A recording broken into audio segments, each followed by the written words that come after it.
Alors, je vais faire une petite présentation avant de commencer. Alors, déjà, bonjour à toutes et tous et merci d'être présents ici, aussi bien en présentiel qu'à distanciel pour cette grande conférence des archives Poincaré.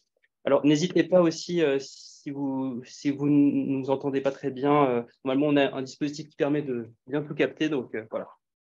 Alors, d'emblée, je tiens à remercier Anna Zilinska qui organise ces grandes conférences et aussi, bien entendu, Stéphanie Ruffy d'être présente ici pour voilà, nous faire cette présentation. Alors, rapidement, Stéphanie Ruffy qui a une formation à la base d'astrophysicienne et de philosophe des sciences et qui est actuellement professeure de philosophie des sciences à l'École normale supérieure à Paris.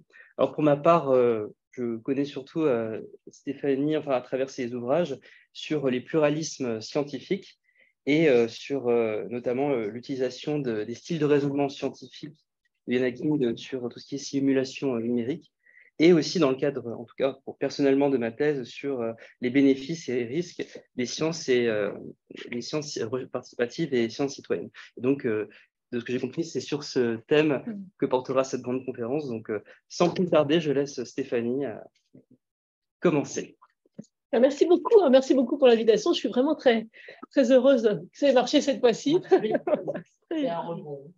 Alors, le titre est un peu long, c'est le titre que j'avais donné il y a 3-4 ans, mais je vais resserrer le propos plutôt sur la deuxième partie, apport et risque des sciences participatives, même si l'arrière-fond est vraiment la question plus large de la participation dans différentes sphères d'activité. Alors, je voudrais repartir d'un constat qui est très banal, hein, je ne vous apprends rien, qui est la centralité de la science et de l'innovation dans nos sociétés. Donc, rien de nouveau sous le soleil, puisque déjà, vous voyez qu'à la fin de la Seconde Guerre mondiale, en 1945, Vannevar Bush, qui était le conseiller du président Roosevelt, et Roosevelt lui demande à la fin de la guerre comment on va dépenser l'argent public, et Vannevar Bush écrit ce très beau traité de politique scientifique, Science the Endless Frontier, et rappelle en préambule la centralité de cette science. Alors, c'est toujours le cas, bien sûr. La science impacte, je ne vous apprends rien non plus, nos vies quotidiennes à des degrés sans précédent. Hein. Je rappelle souvent que les travaux de Darwin ou de Newton ont certes bouleversé la science de leur époque, mais ces travaux ont beaucoup moins bouleversé la vie de leurs contemporains. Alors que ce qui se passe aujourd'hui dans un labo, en intelligence artificielle, en géo-ingénierie ou concernant la manipulation du génome, eh bien, ça se retrouve dans nos vies très, très rapidement. Alors aujourd'hui, toujours cette centralité plus que jamais de la science et de l'innovation dans la plupart des projets de développement de nos sociétés, qui va de pair avec toujours une confiance élevée malgré dans les médias, souvent on parle de crise de la confiance dans la science, mais quand on regarde les sondages d'opinion, et en Europe, on dispose depuis pas mal d'années, en France en particulier, de sondages d'opinion qui regardent l'évolution de la confiance envers la science. Bon, la confiance, elle est toujours là, mais ce n'est pas mon propos. Ce qui est intéressant, c'est que deux points sont intéressants dans ces sondages d'opinion. C'est d'abord qu'il y a une attitude plus ambivalente au regard du caractère bénéfique ou pas de la recherche. Donc la confiance est là, mais quand on demande aux gens est-ce que la science apporte plus de bien que de mal, ou ce genre de questions par rapport aux réponses qu'on avait dans les années 70, 80 ou 90, là il y a une chute très forte de réponses positives à cette question, et l'attitude majoritaire de nos concitoyens, c'est plutôt de dire, eh bien, ça apporte autant de bien que de mal. Donc, une attitude, on va dire, plus ambivalente à l'égard des apports de la science, avec toutes les limites, évidemment, de ces sondages d'opinion. Un autre point qui m'intéresse aussi, c'est qu'on voit émerger, même si c'est encore assez timide, hein, c'est les 25% que vous voyez en bas, là, on voit émerger une demande donc, croissante de participation accrue, c'est-à-dire une demande d'implication ou d'information ou de consultation sur les débats et les enjeux de la recherche. Donc ça, c'est aussi quelque chose qui est en forte croissance. Alors, la question centrale que je voudrais aborder avec vous aujourd'hui est la suivante. Une science plus inclusive. Alors, une science plus inclusive dans cet exposé, cela voudra dire une science qui implique des chercheurs, des citoyens qui ne sont pas des chercheurs professionnels. Donc, c'est en ce sens-là et seulement en ce sens-là que je vais parler d'une science plus inclusive. Et est-ce qu'une science plus inclusive peut mieux répondre aux attentes et aux besoins de la société? Donc, l'idée sous-jacente, plus générale, qu'on retrouve dans différents arguments, différentes positions qui défendent une démocratie plus participative, c'est cette idée que si on a un système de gouvernance de quelque chose, donc là, en l'occurrence, la science, si on a un système de gouvernance qui laisse une place plus grande à une participation directe des citoyens, alors on peut espérer arriver à produire des décisions, des actions qui sont davantage en prise ou alignées avec les attentes des citoyens concernés. Donc c'est l'arrière-fond très général qui motive, c'est loin d'être les seuls arguments, mais qui motive souvent des arguments en faveur de processus davantage participatifs dans différentes dimensions de la vie publique. Et à mon sens en tout cas, ce sera l'angle de cet exposé, la science ne fait pas exception à cette évolution. J'imagine, je ne sais pas si à Strasbourg, il y a des budgets municipaux participatifs. Il y en a, je crois, dans toutes les grandes villes de France. Donc, c'est cette idée-là. Si on demande aux gens directement, on peut espérer que ce qui ressort des décisions soit davantage aligné avec les besoins réels des gens concernés.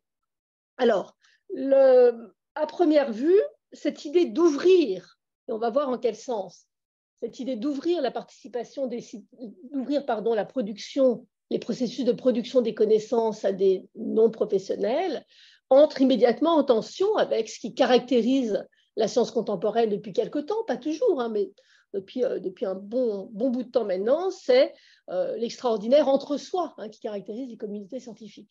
On est entre pairs dès qu'on commence à travailler en thèse, et puis c'est vraiment les différentes étapes d'une carrière sont marquées par le jugement des pairs et seulement le jugement des pairs. Donc, on compte aussi sur les mécanismes autorégulateurs de la science pour assurer son objectivité, etc. Je vais y revenir. Et donc, c'est vraiment, Robert Merton l'a très bien thématisé depuis longtemps, c'est vraiment une caractéristique de la science contemporaine et qui, donc, à première vue, va rentrer en tension avec cette idée d'ouvrir le processus. Alors, je vous propose un exposé en 2 temps principaux. Alors, d'abord, des remarques préliminaires qui vont être assez longues, mais pour apporter quelques éléments dont j'ai besoin par la suite. Et puis, j'aurai 2 temps principaux. D'abord, sur le terrain épistémologique, je discuterai des bénéfices et des risques. Alors, je ne sais pas si c'est le bon mot, risque, en tout cas des limites ou des sujets de vigilance que l'on peut avoir quand on ouvre les processus de production de connaissances à des non-professionnels. Et puis un deuxième temps, le dernier temps sera de se déplacer sur le terrain plutôt politique et de se demander en fait une question qui est en arrière-fond de ces enjeux de sciences plus inclusives. Sciences plus inclusives, c'est ma question centrale. Pourquoi? Parce que, et c'est la question qu'on va poser aujourd'hui, on espère mieux répondre aux attentes de la société. Encore faut-il au préalable, et là je pense qu'il y a un travail philosophique important, mais qui est parfois pas explicite dans les débats publics sur le pilotage de la recherche, quid d'une légitimité de cette demande même d'une responsabilité vis-à-vis de la société au sens d'une demande d'utilité plus directe envers la société. Donc, voilà les 2 temps de mon exposé. Donc, je commence mes remarques préliminaires. Alors, puisqu'on va s'intéresser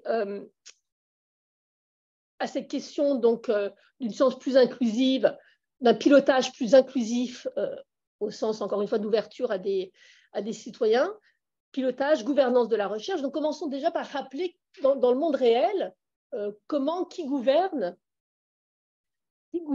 la recherche au sens qui fixe les grandes priorités de la recherche, avant de se demander si les choses iraient mieux si on fait davantage de la place pour les citoyens. Donc, là, je m'appuie sur notamment les travaux d'un doctorant qui vient de finir sa thèse et qui a fait un petit peu, plutôt côté sociologie des sciences, un examen de comment les choses fonctionnent dans ce qu'on appelle les pays de recherche intensive. La plupart des pays, c'est relativement homogène, il y a des petites variations d'un pays à l'autre, mais la plupart des pays ont des structures dont les noms varient, vous les voyez à l'écran, qui ont pour mission précisément de définir les grandes priorités d'un pays en matière de recherche et d'innovation. Et puis, vous avez aussi une articulation entre ces niveaux nationaux et le niveau, en ce qui nous concerne, le niveau européen. Alors, en tant que citoyen, donc le Conseil stratégique de la recherche, c'est une structure qui est dormante depuis quelques années. Néanmoins, en tant que citoyen lambda, si vous allez sur Internet et vous voulez savoir comment sont dépensés vos impôts, qui décide de la façon de dépenser l'argent public, donc vous tombez sur ce Conseil stratégique de la recherche, et puis vous allez voir qui le compose. qui le composent. Et là, sans surprise, il y a peu de variations d'un pays à l'autre. Sans surprise, je ne sais pas, mais si vous regardez quelle est la composition du Conseil stratégique de la recherche, encore une fois, c'est un peu daté puisqu'il est dormant depuis plusieurs années, vous retrouvez les 3 types d'acteurs que l'on retrouve dans la plupart des pays aujourd'hui. Vous retrouvez d'une façon majoritaire, au moins en nombre, si ce n'est en influence, vous retrouvez ce qu'on peut appeler une forme d'élitisme savant, c'est-à-dire que vous retrouvez la plupart des grands noms de la science française, en tout cas dans différentes branches, en particulier les sciences de la nature, il y a très peu de sciences humaines et sociales. Vous retrouvez aussi quelques représentants élus, très peu, et vous retrouvez aussi quelques représentants de grands groupes industriels, mais très peu aussi en nombre, encore une fois, si c'est en influence par rapport à la forme d'élitisme savant. Et donc, alors, je suis parfaitement... je ne vais pas du tout parler de ce qui se passe réellement, c'est-à-dire les jeux de pouvoir, d'influence entre ces différents acteurs, qui sont plus ou moins opaques, en tout cas qui ne sont pas transparents pour le citoyen lambda. Et la question normative qu'on va poser, c'est est-ce satisfaisant? C'est-à-dire est-ce satisfaisant que ce soit ces types d'acteurs qui soient aux manettes, et sinon, pourquoi au juste, et qu'est-ce qu'on peut attendre d'une ouverture de ces processus à des citoyens? Alors, on va dire un mot d'abord de l'option de l'élitisme savant. Donc ça, c'est en référence, vous voyez, à la Nouvelle Atlantide de Francis Bacon, déjà au tout début du XVIIe siècle. On est déjà dans son régime où on considère qu'une sous-catégorie de l'ensemble des citoyens, enfin on ne parlait pas comme ça, Francis Bacon ne parlait pas comme ça évidemment, mais une sous-catégorie de l'ensemble des citoyens, donc les experts, disons-nous aujourd'hui, est en mesure de savoir ce qui objectivement est dans l'intérêt de tous en matière de développement scientifique et d'innovation technologique, puisque les deux vont de pair. Alors cet élitisme savant, il y a plusieurs raisons de ne pas en être satisfait.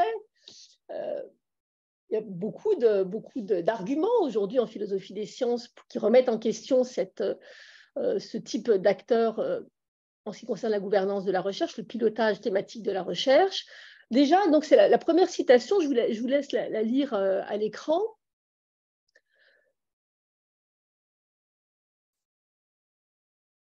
J'aurais pu la traduire, excusez-moi. Alors, qu'est-ce que dit cette première, donc c'est Daniel Sarevitz, qu'est-ce que dit cette première citation que j'aime beaucoup? C'est de dire que bon, dans cette option de l'élitisme savant, quand on est entre nous, quelle que soit notre position dans la hiérarchie, enfin, surtout quand on est dans les positions élevées dans le monde académique, bon, quand on reste entre nous, entre pairs, on a tendance à suivre nos propres centres d'intérêt, et la façon dont on s'évalue les uns les autres, qu'est-ce qu'on accorde comme signe de prestige, de reconnaissance? Eh bien, c'est l'article dans Nature, c'est l'article dans Science. Pour nous, philosophes des sciences, c'est l'article dans Philosophy of Science, ou vous prenez la revue que vous voulez, sans beaucoup se soucier de l'utilité directe pour telle ou telle composante de la société, de ces travaux d'excellence. Donc, on est entre nous, on est très content de faire tout ça, mais on ne se préoccupe pas beaucoup dans la façon dont on s'évalue les uns les autres, notamment, on ne se préoccupe pas beaucoup de la façon dont nos travaux peuvent impacter d'autres composantes de la société. Et donc, c'est ce qui s'explique, c'est ce que résume en quelque sorte la citation que vous voyez à l'écran. On peut écrire un énième magnifique article sur le réalisme structural en philo des sciences, on va avoir un Philosophy of Science, mais ça ne va pas avoir beaucoup d'impact en dehors d'un cercle très restreint de pairs. Je vais y revenir. Est-ce que c'est un problème ou pas? Je vais y revenir. Deuxième considération qui est souvent mise en avant contre cette option de l'élitisme savant, c'est de dire, là, on se trompe d'objet d'expertise. Souvenez-vous qu'il s'agit de savoir quelles doivent être les grandes priorités de la recherche, les grands ce qui va avec les modes de financement, etc. Donc, elles doivent être les grandes priorités de la recherche. Donc, on peut être un très grand physicien ou un très grand biologiste ou un très grand tout ce que vous voulez. Ce n'est pas pour ça qu'on est expert en matière de savoir quelles sont les priorités, quelles devraient être les priorités de la recherche dans une société. Donc, il y a, de ce point de vue-là, ce n'est pas le bon domaine d'expertise. Donc ça, c'est pour l'option de l'élitisme savant qui est encore extrêmement présent aussi dans l'image culturelle que l'on a de la façon dont on peut piloter la recherche. C'est cette revendication d'autonomie qui est très fortement portée par nous, le monde académique. le marché, donc c'est cette idée que ce sont des intérêts, je simplifie, hein, c'est parce que c'est pas, cette idée que ce sont des intérêts économiques qui orientent et gouvernent en partie ou de façon majoritaire la recherche et les priorités de la recherche. Donc là, en arrière-fond, vous avez cette idée, cette question, c'est dans quelle mesure une économie de marché est-elle capable de répondre aux besoins de la société? Je ne vais pas répondre à cette question. La réponse que vous pouvez apporter les uns et les autres va dépendre de votre positionnement politique. Mais au moins, vous m'accorderez qu'au minimum, il y a une catégorie d'intérêts qui, par définition, en quelque sorte, n'est pas couverte par les mécanismes du marché.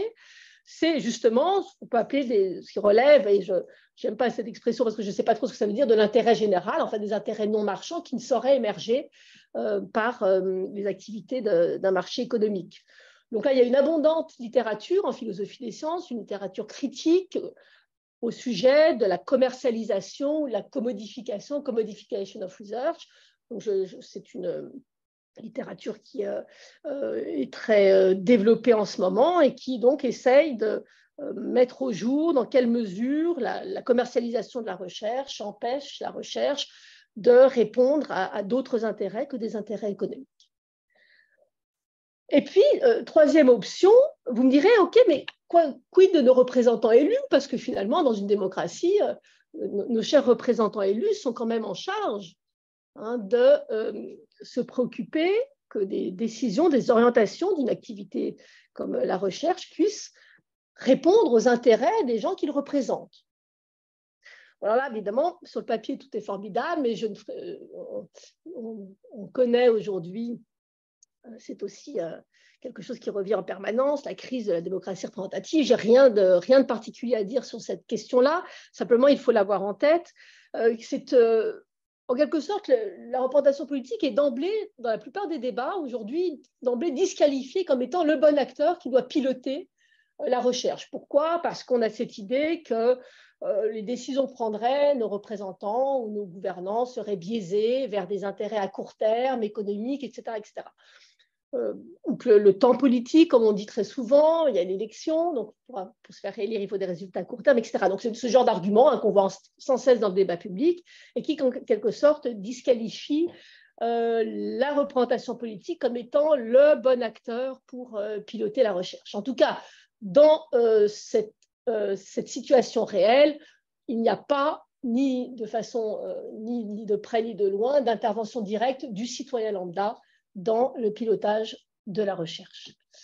Alors, on ne saurait s'étonner, étant donné cette situation, on ne saurait s'étonner qu'il existe un écart entre de plus en plus commenté et souligné, y compris dans une revue comme Nature, comme Science, donc une des grandes revues qui donne le là en recherche. Donc on est très mainstream, on n'est pas du tout dans des prises de position qui pourraient être hors des acteurs principaux de la recherche. J'aime bien cet éditorial qui date déjà de 2017, mais qui met bien en avant, qui diagnostique de façon très tranchante l'existence d'un écart entre ce qu'apporte la science et l'innovation aujourd'hui à la société et ce qu'on pourrait être en droit d'attendre. Et donc, vous voyez, c'est l'idée que, il y a une grande partie de la société qui ne s'y retrouve pas, dont les intérêts ne sont pas suffisamment servis, vous le voyez, par l'agenda qui façonne aujourd'hui la recherche scientifique. Autrement dit, c'est l'idée que la science serait trop égoïste, c'est-à-dire qu'on est très fort pour suivre notre curiosité naturelle, avoir des prix Nobel, faire avancer les choses. Donc, une science égoïste en ce sens-là, mais peut-être pas assez pour reprendre un mot qui est à toutes les sauces aujourd'hui, peut-être pas assez responsable, au sens soucieuse de répondre plus directement à la diversité des intérêts et des besoins d'une société. Et pas seulement aux intérêts économiques, ou pas seulement aux intérêts économiques, et pas seulement non plus à nos propres intérêts en termes de curiosité naturelle, d'envie de connaître, comprendre le monde, etc., d'écrire encore le énième article sur le réalisme structural, quand bien même le sujet nous paraît absolument essentielle.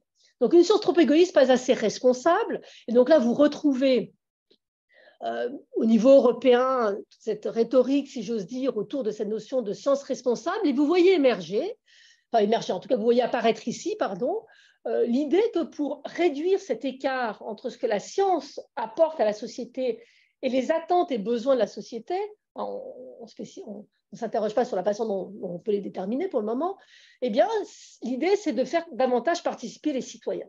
Et ça explique le soutien institutionnel de plus en plus fort dont bénéficient les sciences participatives, je vais y revenir. Donc, vous avez cette idée d'une science responsable, au sens ici d'une science plus soucieuse d'être directement utile à différentes composantes de la société, eh bien, pour avoir une science responsable, vous le voyez, il faut que travaillent ensemble à peu près tout le monde, les chercheurs, mais donc si vous m'intéressez surtout les citoyens. Et l'objectif, vous le voyez en gras dans cette citation, c'est de réduire cet écart, c'est donc de davantage aligner ce qui ressort effectivement de l'activité de recherche et les besoins et les attentes de la société. Alors, donc vous voyez donc que la participation des citoyens aux enquêtes scientifiques est considérée et affichée, c'est très fortement le cas au niveau européen, c'est de plus en plus le cas aussi en France et dans d'autres pays. La participation des citoyens est affichée comme un moyen de développer une recherche et une innovation responsable au sens que je viens de préciser.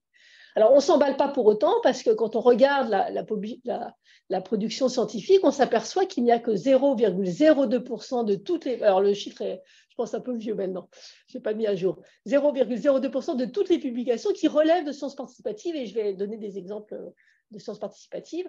Certes, 0,02%, on ne s'emballe pas, ce n'est pas beaucoup, mais c'est une visibilité politique de plus en plus forte et un soutien institutionnel croissant, et surtout, ça touche davantage des domaines de recherche comme les sciences environnementales, les sciences biomédicales, toute la santé, etc., où on peut davantage s'inquiéter de cet écart que j'ai évoqué qu'en cosmologie, par exemple, où évidemment, on a moins d'attentes précises en matière et de besoins.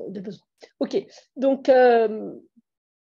visibilité et soutien institutionnel croissant, et sans surprise, puisque, comme je le disais en introduction, il n'y a pas de raison que la science fasse exception à des évolutions beaucoup plus larges qui affectent la société. Et l'heure dans nos sociétés, là aussi je ne vous apprends rien, l'heure dans nos sociétés est à la participation. La recherche ne fait pas exception, l'heure est à la participation. C'est pas seulement pour les budgets participatifs, mais là, dans plein de conférences citoyennes sur le climat, la consultation qui vient d'avoir lieu pour la fin de vie, etc.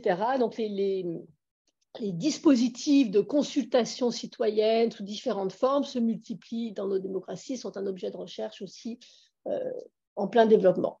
Alors, moi, j'aime beaucoup cet ouvrage de Loïc Blondiot, Le nouvel esprit de la démocratie, actualité de la démocratie participative, et on y retrouve, qui date déjà de 2008, on y retrouve cette idée très générale que la participation est une réponse à de multiples évolutions de nos sociétés, des sociétés de plus en plus complexes, divisées, réflexives, indociles, défiantes, ingouvernables.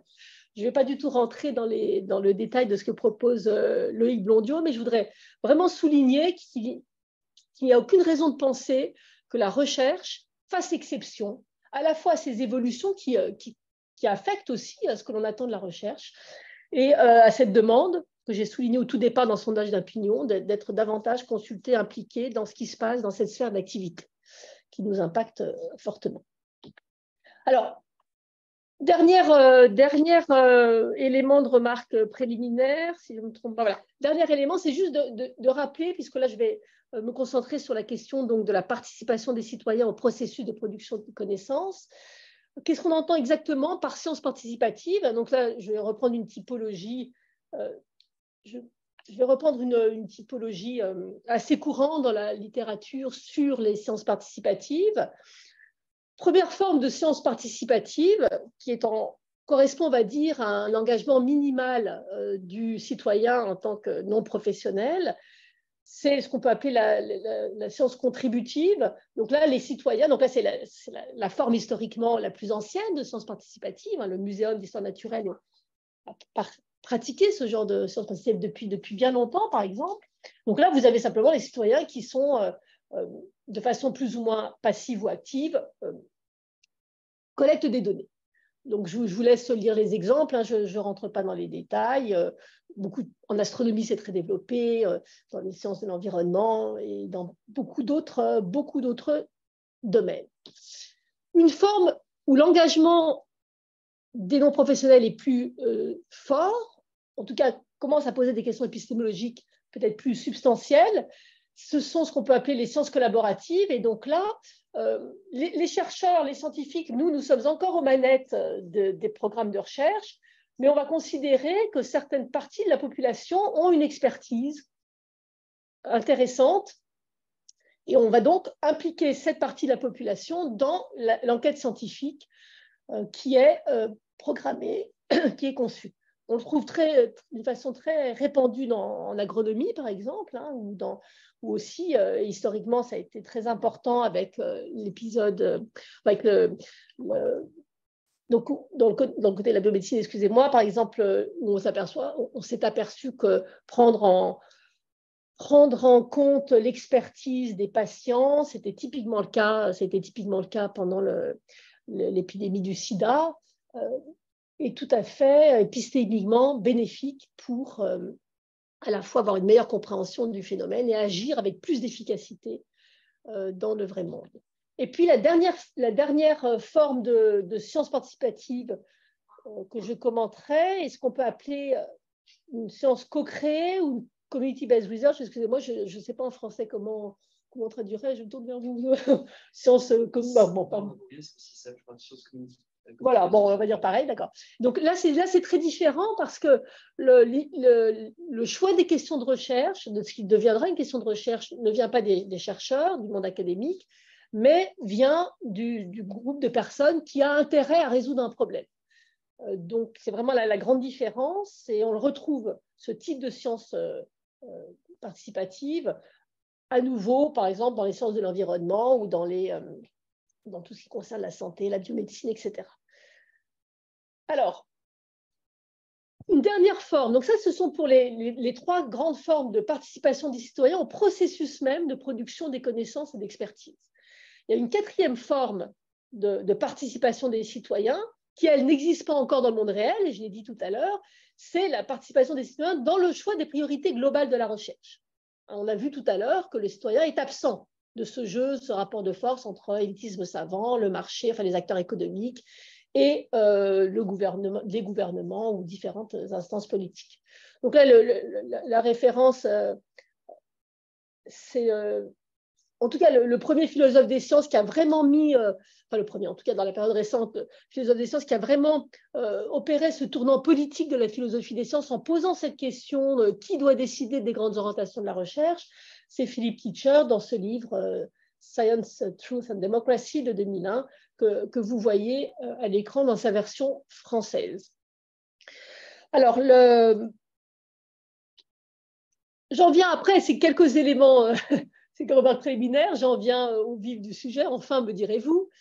Donc, les enjeux épistémologiques, maintenant qu'on a donc ces différents types de recherche participative, je vous propose de passer quelques minutes sur la question plus spécifique des bénéfices et des risques épistémiques en matière d'objectivité d'une science plus inclusive au sens dont il est question dans cet exposé. Et là, je m'appuie directement sur un article que j'ai écrit avec un de mes doctorants, Baptiste Bédessem. Donc, c'est vraiment j'aurais dû mettre sa photo à l'écran. Je m'appuie directement sur cet article. Alors, donc l'idée, c'est de poser la question, qu'est-ce qu'on a à gagner ou qu'est-ce qu'on peut perdre en matière d'objectivité du résultat d'une enquête scientifique si on ouvre le processus à des non-professionnels. Parce que souvenez-vous, hein, on est le entre-pairs est au cœur de la façon dont fonctionnent les comités scientifiques depuis un bon moment. Ça n'a pas toujours été le cas, mais en tout cas depuis un bon moment. Et encore plus quand on songe aux raisons pour lesquelles on peut prétendre que la science est objective. Donc là, c'est Robert Mertol, le scepticisme organisé. Donc on met très souvent en avant et à juste titre une vue sociale de l'objectivité, à savoir que la science prétend à l'objectivité. Pourquoi? Parce qu'il y a cette critique intersubjective entre pairs, on se critique en permanence, l'évaluation par les pairs pour être publiée, etc., etc. Donc là, on sent tout de suite, c'est ce que j'ai dit tout à l'heure, si on ouvre le processus, si on sort du entre-soi, du entre-pairs, comment ça va affecter cette prétention à l'objectivité. Et on sent aussi que selon le type de sciences participatives que j'ai évoqué, la question va être plus ou moins substantielle ou ne va pas vraiment se poser. Donc, je vous propose de passer rapidement en revue cette question. Alors, ce qui suppose d'être bien au clair sur ce qu'on entend comme objectivité, le concept d'objectivité comme tous les concepts en philosophie est non pas équivoque, mais en tout cas renvoie à différents et multiformes. Et donc, ce qu'on propose dans cet article avec Baptiste, c'est de distinguer sans grande originalité, mais disons que ça nous arrangeait pour la cartographie qu'on voulait faire, de distinguer donc l'objectivité baconienne, donc c'est en référence à Francis Bacon. On ne doit pas décolorer la lumière de la nature quand on mène une enquête scientifique. Donc c'est cette idée que vous avez une fiabilité, une qualité des processus techniques et cognitifs mobilisés dans l'enquête scientifique qui ne va pas dénaturer la lumière, on va reprendre le terme de Francis Bacon, qui nous vient des phénomènes naturels. Okay. Autre dimension de cette notion d'objectivité scientifique, c'est l'objectivité comme impartialité, là aussi des choses tout à fait presque de sens commun.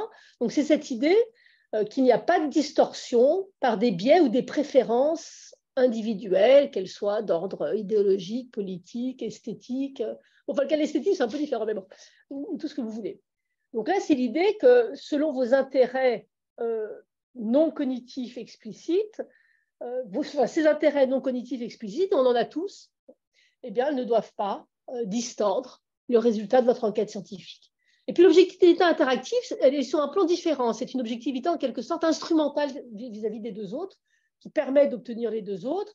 Et ça, c'est quelque chose qui est très développé depuis pas mal d'années maintenant en épistémologie sociale, avec des gens comme Hélène Longino qui ont beaucoup contribué à ce champ de l'épistémologie sociale. Mais vous aviez déjà ces idées chez Merton et chez Popper depuis pas mal de temps.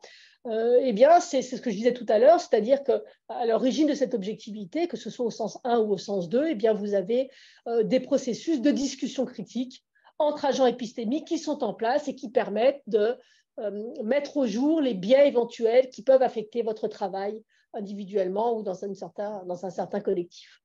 Et donc, la question de l'ouverture du processus de production des connaissances aux non-professionnels interroge ces trois dimensions de l'objectivité de façon différente, et c'est ce que je vais essayer de passer en revue rapidement. Si on prend l'objectivité, enfin, je ne passe pas tout en revue par rapport à l'article, je me concentre sur la notion d'objectivité comme impartialité. Là, la première chose qui peut venir à l'esprit, c'est de se dire, ça peut avoir un impact potentiel négatif, d'ouvrir le processus à des non-professionnels qui ont des intérêts. En particulier si on pense à la community-based research, où on engage une enquête scientifique parce qu'on a un problème à résoudre, un problème de pollution, un problème de différents problèmes qu'on peut imaginer. Donc là, vous avez des acteurs de l'enquête scientifique qui ont des intérêts non cognitifs explicites. Est-ce que ça impacte, par exemple, l'intégrité scientifique, c'est-à-dire le fait qu'on va faire bien attention à ne pas distordre, dans la méthodologie qu'on emploie, ne pas distordre ni la méthodologie ni les résultats de l'enquête scientifique. Ce qu'on peut faire remarquer, c'est que les questions d'intégrité scientifique, et là je suis bien placée pour le savoir parce que je mets ma casquette de directrice de l'Office français d'intégrité scientifique, c'est pas comme s'il n'y avait pas de problème d'intégrité scientifique dans les communautés scientifiques. Pourquoi? Parce qu'on a aussi des intérêts non cognitifs les uns et les autres. Ça dépend évidemment dans quel type de programme de recherche on est engagé. D'où c'est un impact négatif on peut poser la question, mais il n'y a aucune, à ma connaissance, il n'y a aucune donnée empirique qui permette sérieusement de penser qu'il y a plus de problèmes d'intégrité scientifique dans les sciences participatives que dans la science entre pairs traditionnelle, si j'ose dire. Un certain nombre d'auteurs ont même pu souligner qu'il y a un impact positif potentiel en matière d'intégrité scientifique et d'impartialité. Pourquoi? Parce que quand vous mettez pas autour d'une table, mais dans une enquête collective, dans une enquête scientifique collective, des acteurs qui viennent d'univers différents et qui n'ont pas tous les mêmes intérêts, eh bien vous avez des phénomènes de contrôle mutuel des biais des uns et des autres qui marchent encore mieux. Donc il y a meilleur contrôle, notamment de possibles conflits d'intérêts des scientifiques professionnels impliqués par les enquêteurs non professionnels. C'est-à-dire, et vice-versa en quelque sorte. Donc, de ce point de vue-là, on n'a pas trop à s'inquiéter de l'impact sur l'objectivité comme impartialité. Objectivité comme impartialité, suite, si on se concentre maintenant sur ce troisième type de science participative, là où il y a un engagement le plus fort en quelque sorte, la science co-créée ou community-based research. Alors là, on peut dire qu'il y a des biais possibles dans la sélection des questions de recherche. Oui, c'est vrai. Pourquoi? Parce que la community-based research, souvenez-vous, c'est un groupe de citoyens, enfin un groupe d'individus dans la société a un problème à résoudre ou un agenda politique qui va avec ce problème et va donc développer un programme de recherche en collaboration avec des chercheurs académiques en vue de résoudre ce problème. Et très souvent, ce problème est associé ou peut être associé à un agenda politique. Dans le domaine des sciences environnementales, la défense de la biodiversité, vous pouvez avoir des positions anti-OGM, etc. Tout ce genre de problème. Donc oui, alors, donc ce qui est important, c'est vous pouvez vous retrouver, quand vous regardez par exemple ce qui s'est passé, ce qui se passe par exemple sur la recherche sur les OGM, dont les commanditaires peuvent venir de différents endroits de la société, que ce soit les grands groupes agro-industriels ou les différents ONG, différents groupes d'intérêt qui vont mettre en avant ou développer des recherches sur tel ou tel aspect de la question des OGM. Et vous vous en doutez, je ne vous apprends rien, selon que vous travaillez comme chercheur pour l'industrie agroalimentaire ou pour une ONG très soucieuse des causes environnementales, vous n'allez pas poser les mêmes questions de recherche à propos des OGM.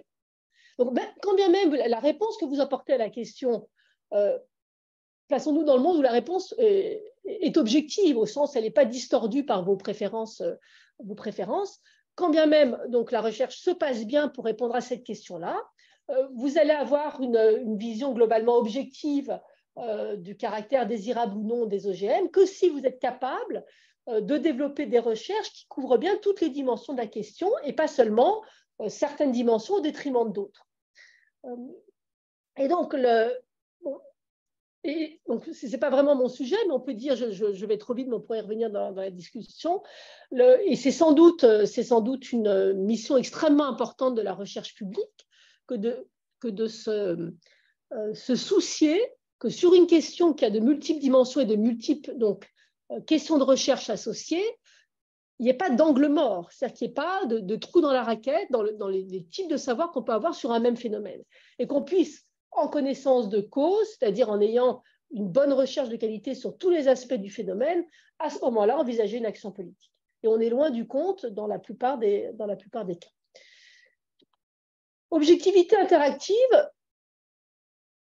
donc je rappelle processus transparent de discussion critique entre agents épistémiques. Donc là, comme je le disais tout à l'heure, beaucoup de travaux d'épistémologie sociale, notamment la notion de critique transformative d'Hélène Longino, qui met en avant le fait que l'hétérogénéité des perspectives augmente l'efficacité des processus de critique par les pairs à l'origine de la prétention de la science à l'objectivité. Donc à première vue, donc la question c'est ce processus de critique transformative à l'origine de la prétention de la science à l'objectivité, est-ce qu'il va être encore plus efficace quand vous ouvrez le cercle des acteurs qui vont se critiquer les uns les autres à des non-professionnels de la recherche? Donc vous gagnez, à première vue, vous gagnez en disant vous augmentez l'hétérogénéité des perspectives.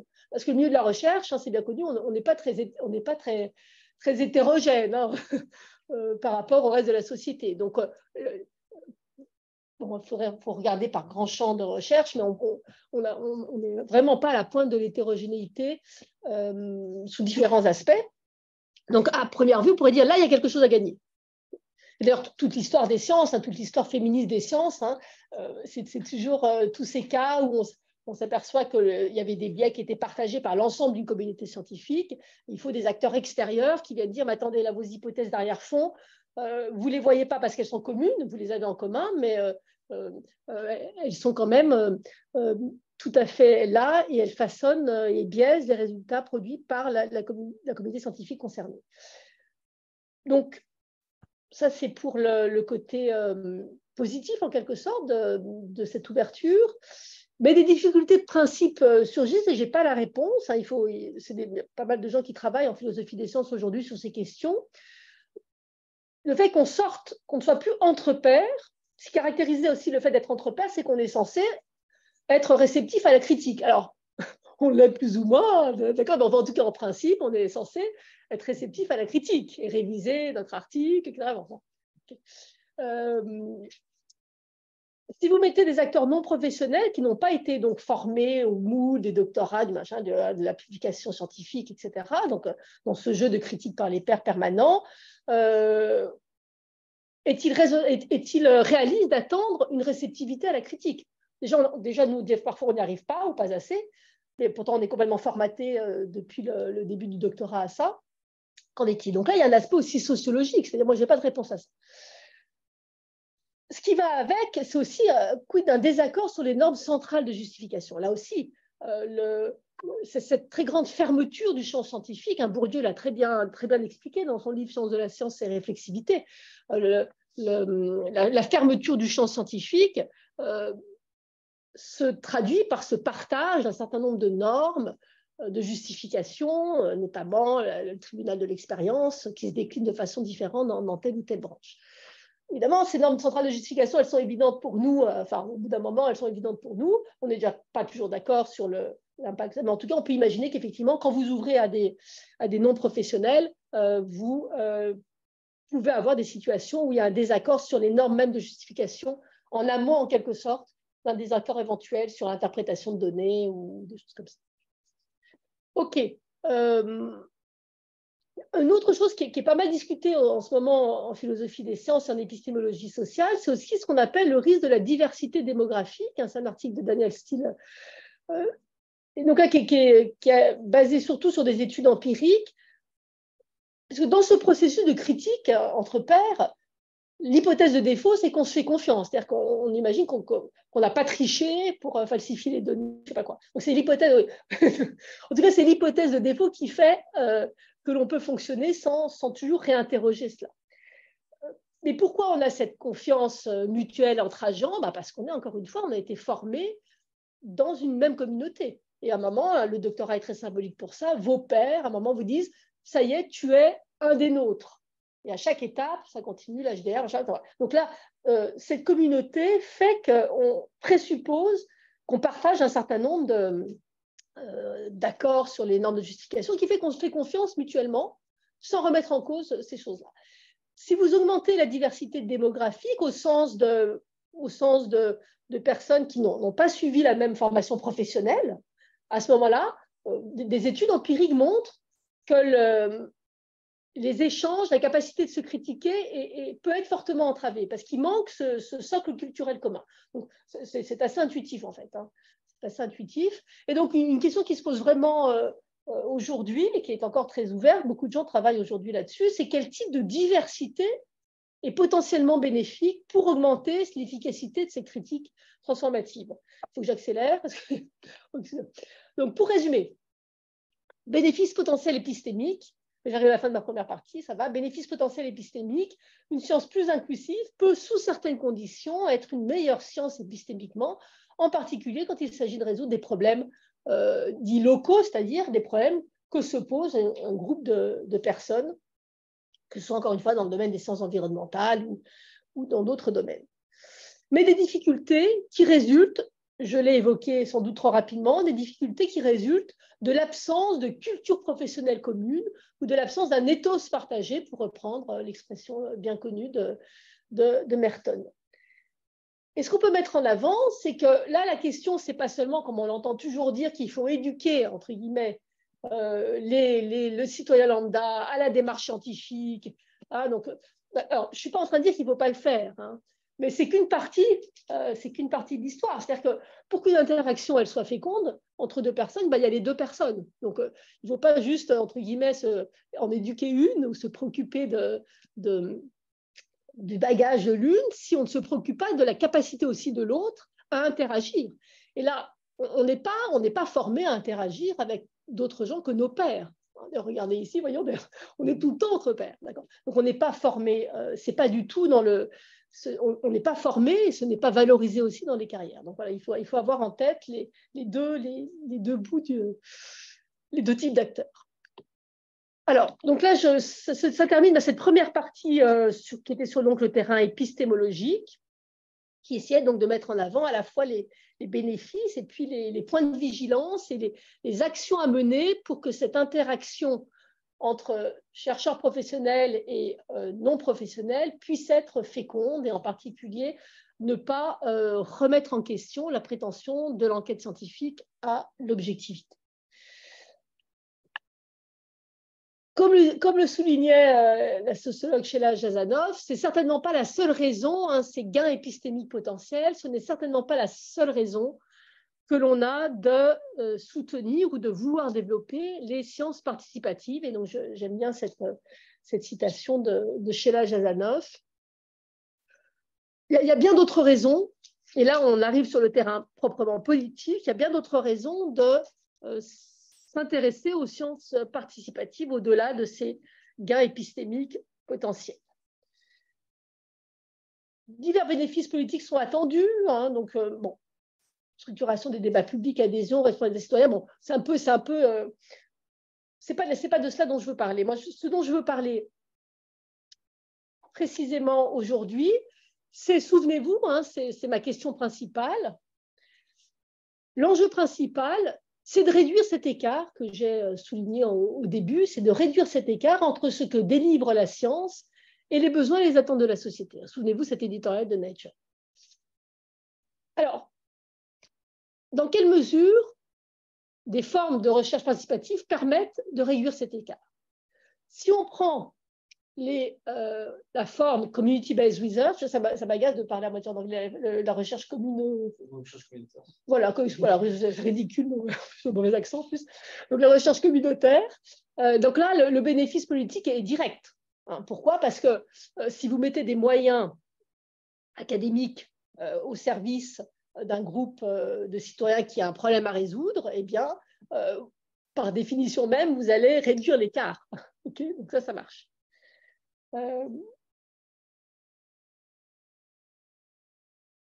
y a plusieurs choses à rajouter là-dessus. Tout d'abord, il faut s'assurer dans une démocratie qui fonctionne bien que tous les groupes, en tout cas que chaque groupe de citoyens qui a un problème à résoudre, enfin c'est trop général, ait les moyens d'accéder à une interaction avec le monde de la recherche. Et c'est loin d'être le cas aujourd'hui.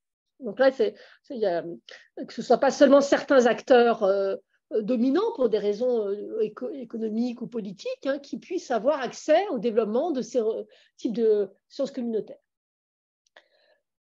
D'un autre point de vue, il y a aussi, d'un point de vue plus épistémologique, on va dire, il y a aussi le risque d'une fragmentation des questions de recherche, parce qu'un problème spécifique donné, ce qu'on peut appeler un problème exogène, ça c'est pour reprendre une distinction que j'avais faite aussi avec Baptiste Bédessem dans un autre article. Problème exogène, c'est un problème qui n'est pas défini de l'intérieur même, contrairement à un problème endogène, comme son nom l'indique, qui n'est pas défini de l'intérieur même de la dynamique d'un champ scientifique. Problème exogène, voilà, il y a ce type de pollution potentielle. Essayons de résoudre le problème en partie par une meilleure connaissance du phénomène. Donc, risque d'une fragmentation des questions de recherche, puisqu'on va répondre à des problèmes exogènes qui viennent d'intérêts particuliers de certaines composantes de la société, mais sans aucune forcément relation entre ces différentes questions de recherche. On pourra en dire plus pendant la discussion. Et puis aussi, quand vous discutez, il n'y a pas très longtemps, je discutais avec un collègue à la Sorbonne Université qui faisait de l'informatique dans un très gros labo d'informatique à Sorbonne Université et qui se posait cette question, tout notre savoir dans ce labo, pourquoi on ne le met pas davantage au service de tel ou tel type d'association. Alors, il avait tout un exemple de question de recherche, alors que l'essentiel du travail dans ce labo académique, on a à Sorbonne Université, c'est CNRS, SU, etc.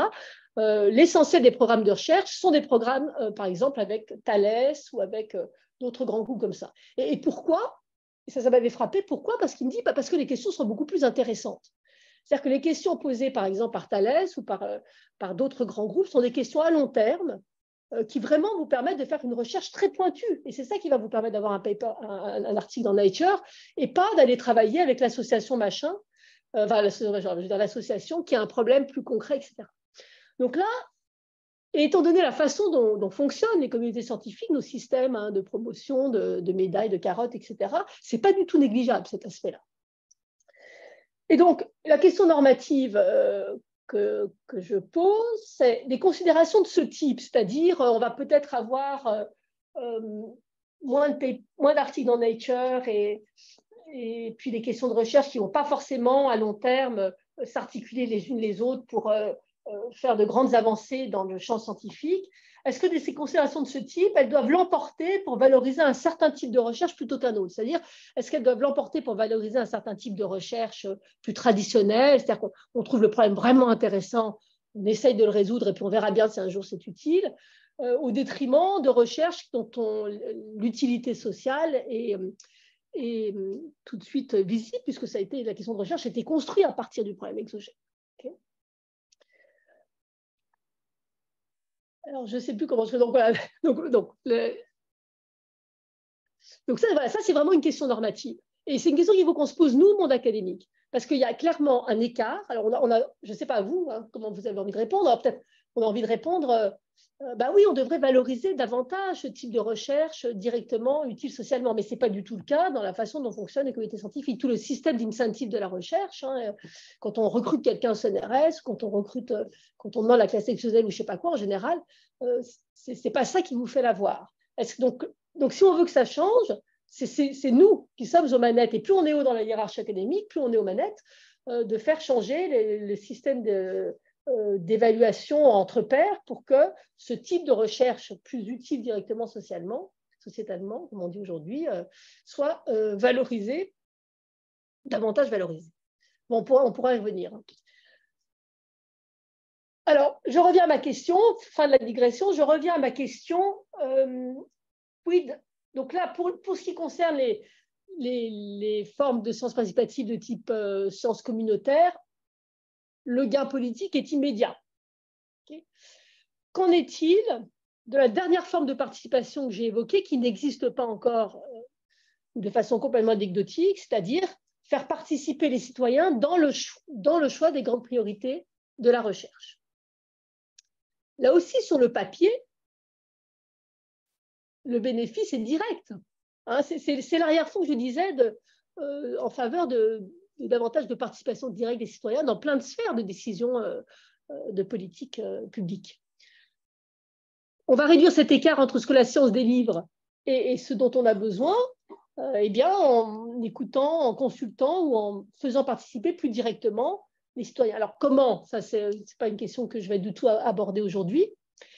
Ce que je voudrais aborder, c'est les questions qui sont dans le débat public, toujours en arrière-fond, dès lors que l'on parle de démocratisation, comme on dit, de démocratisation de la recherche au sens de démocratisation des grandes décisions qui sont prises pour orienter la recherche. Parce que des grandes décisions sont prises, vous le savez, hein, soit au niveau européen, au niveau national. On décide de mettre 1 milliard, par exemple, dans le Human Brain Project. 1 milliard, c'est pas rien. Il y a 1 milliard qui va là, c'est 1 milliard qui ne va pas ailleurs, etc. Donc les décisions politiques, elles sont prises. Elles ne sont pas sur le radar des choix démocratiques ou électoraux, très clairement. Alors, la question que je voudrais poser en arrière-fond, c'est quid de la légitimité même d'une demande accrue de responsabilité vis-à-vis de la société au sens d'une demande de science plus directement utile. Parce que, et je vais d'abord parler de ce point-là, puis après je ferai une petite digression sur la tension entre responsabilité et imprévisibilité. Donc c'est vraiment la question que je voudrais poser et qui revient tout le temps en fait dans le débat public, quand par exemple on entend, nous, monde académique, en général on est très attaché à notre autonomie, à la liberté des choix des questions de recherche, et on est très réticent à se voir imposer des grands domaines thématiques prioritaires. Effectivement, hein, vous avez tout le temps, de façon récurrente dans les débats publics, des fortes résistances à cette idée que la science, elle doit être plus directement utile à la société. J'aime bien cette citation d'un grand chimiste britannique, pas seulement lui, mais vous voyez 41 membres de la Royal Society. Donc là, on se retrouve, hein, c'est vraiment l'option élitisme savant. La Royal Society, c'est bon, bref, pas de digression. Et donc, que dit la Royal Society? Elle dit, mais laissez-nous, je vous laisse lire la citation, laissez-nous suivre notre curiosité. laissez-nous suivre notre curiosité plutôt que de nous imposer de devoir résoudre. Bon, vous avez toute la liste habituelle des grands défis sociétaux que l'on connaît bien. Donc ça, c'est culturellement très présent et toujours très présent. Ce n'est pas quelque chose du passé, hein. Ce n'est pas Francis Bacon, c'est toujours très présent aujourd'hui. On le retrouve aussi, j'aime beaucoup aussi Richard Feynman, donc prix Nobel de physique, je ne sais plus quelle année, qui a écrit un texte tout à fait intéressant. En 1955, on apprend que le texte a été écrit aujourd'hui, The Value of Science, où il est aussi interpellé, donc rien de nouveau sous le soleil, il est aussi interpellé, donc Richard Feynman, c'est de la physique qui n'est pas effectivement directement utile, il est interpellé sur la question de l'utilité directe de ses travaux, et puis il dit, vous voyez, il dit plusieurs choses, mais il dit notamment, c'est ce qui est souligné en gras, c'est pourquoi est-ce qu'il ne faut pas nous demander, à nous, mon collègue académique, de directement répondre à des problèmes sociétaux, dirait-on aujourd'hui. Eh ben, c'est parce qu'on n'est pas très bon pour le faire. On n'est pas très bon pour le faire. Et là, vous retrouvez donc un argument donc, qui justifie cette demande d'autonomie de la recherche en disant laissez-nous avancer, et puis c'est comme ça que les choses pourront être bénéfiques à la société. Je vais y revenir. Donc, deux raisons pour dire que la responsabilité au sens d'utilité directe pour la société, j'accélère, n'est pas une attente légitime. Première chose de dire, les scientifiques devraient les laisser rester libres de suivre leur curiosité, point à la ligne. Bon. Difficilement défendable aujourd'hui, c'est de l'argent public, et ce qu'on fait impacte les gens. Donc, c'est difficile de dire ça. OK ? Ou alors vous dites, comme Richard Feynman et comme Thomas Kuhn aussi, c'est de dire les scientifiques, on n'est pas bon pour résoudre des problèmes exogènes. C'est-à-dire qu'on est bon pour résoudre les problèmes endogènes qu'on définit nous-mêmes, mais si vous nous mettez des problèmes exogènes, on ne va pas être très efficace pour les résoudre. Et c'est vrai. Hein, c'est vrai. Thomas Kuhn l'explique bien. À l'intérieur d'un paradigme, on résout des énigmes à l'intérieur d'un paradigme. Pourquoi ça marche bien? Parce que l'énigme, elle a été définie par la communauté même avec les composantes du paradigme. Donc, on arrive à la résoudre. Quand c'est quelque chose qui nous vient de l'extérieur d'un champ scientifique, évidemment, on est moins armé, moins équipé pour le résoudre. Autre, je suis un peu long, je vois, mais j'accélère. Hein. Ça va ou je sais plus. De toute façon, après, ok, bon. Oui, oui. Rassurez-vous. Rassurez-vous. Ok, donc la responsabilité. Alors, autre registre de défense de l'autonomie de la recherche et donc de rejet de cette idée qu'il faut qu'on réponde davantage directement aux besoins de la société, c'est de dire c'est tout à fait légitime en 2023. C'est tout à fait légitime qu'on nous demande de répondre plus directement aux besoins de la société, mais la bonne façon, c'est quand même de nous laisser libres de suivre notre curiosité. Et ça, c'est le fameux modèle de Vannevar Bush. Hein, vous l'avez là, j'accélère un petit peu. C'est toujours le même document que j'ai évoqué tout à l'heure. Vision très utilitariste de la science. Hein. On ne peut pas faire une vision plus utilitariste de la science que Vannevar Bush. C'est la première citation que j'avais mise en introduction tout à l'heure. Mais comment faire en sorte que la science soit au cœur d'à peu près tout de la société de façon efficace? Eh bien, c'est de laisser les chercheurs suivre leur curiosité. Vous voyez, freedom of inquiry must be preserved under any plan for governance support of science. Donc ça, c'est le paradis. C'est le paradis pour tout le monde, parce que ça veut dire quoi? La science est au cœur de tout, donc il faut que le gouvernement mette beaucoup d'argent. Mais vous nous laissez vaquer à nos occupations, et c'est comme ça qu'il en ressortira des bénéfices pour la société. Donc là, c'est le paradis pour tout le monde. Hein. C'est le paradis, à la limite, pour le gouvernement, parce qu'il n'a pas souci de savoir où est-ce qu'il faut qu'il mette l'argent. C'est le paradis pour nous, parce qu'on a plein d'argent, on est au centre de tout et on fait ce qu'on veut. Et puis, c'est aussi très bien pour la société, parce qu'elle récupère tout un tas de choses, innovations, connaissances, expertise. D'accord? Alors évidemment, vous voulez remarquer qu'on n'est plus dans ce régime-là. Hein. Il y a un moment qu'on n'est plus dans ce régime-là.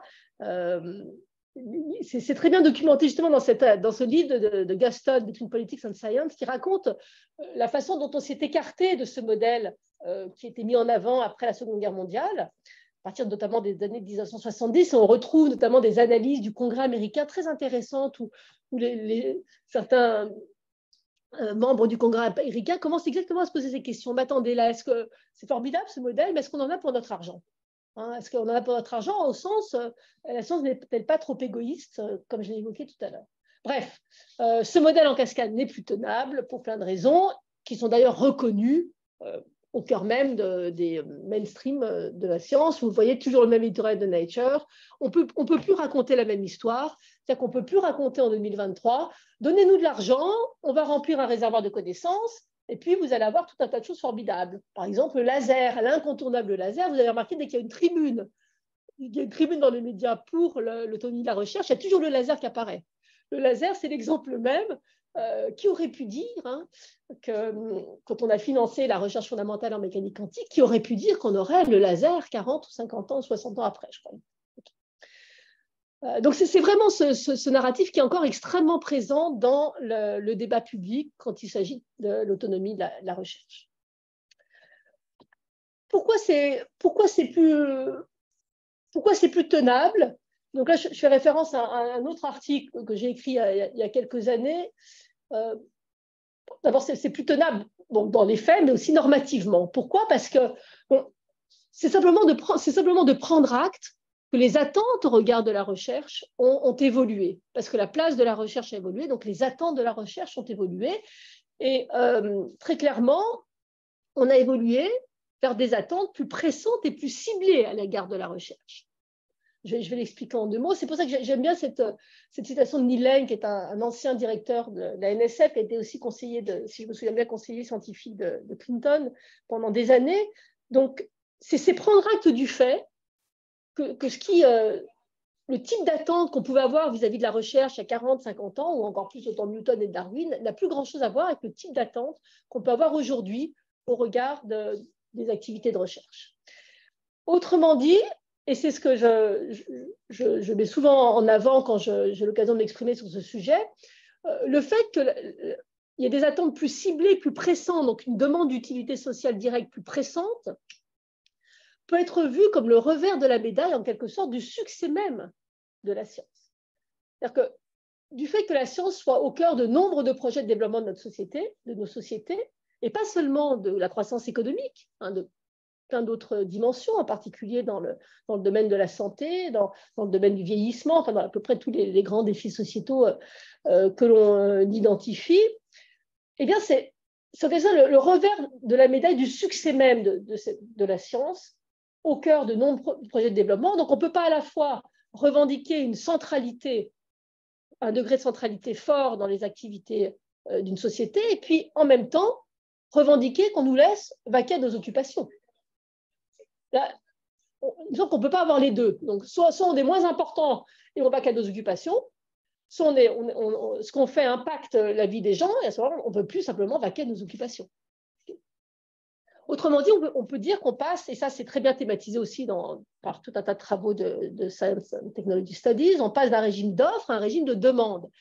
On est passé d'un régime d'offre à un régime de demande. Régime d'offre, c'est on fait de la recherche, en suivant de curiosité, on remplit un réservoir de connaissances, et puis il en ressortira tout un tas de choses plus ou moins formidables, comme un laser.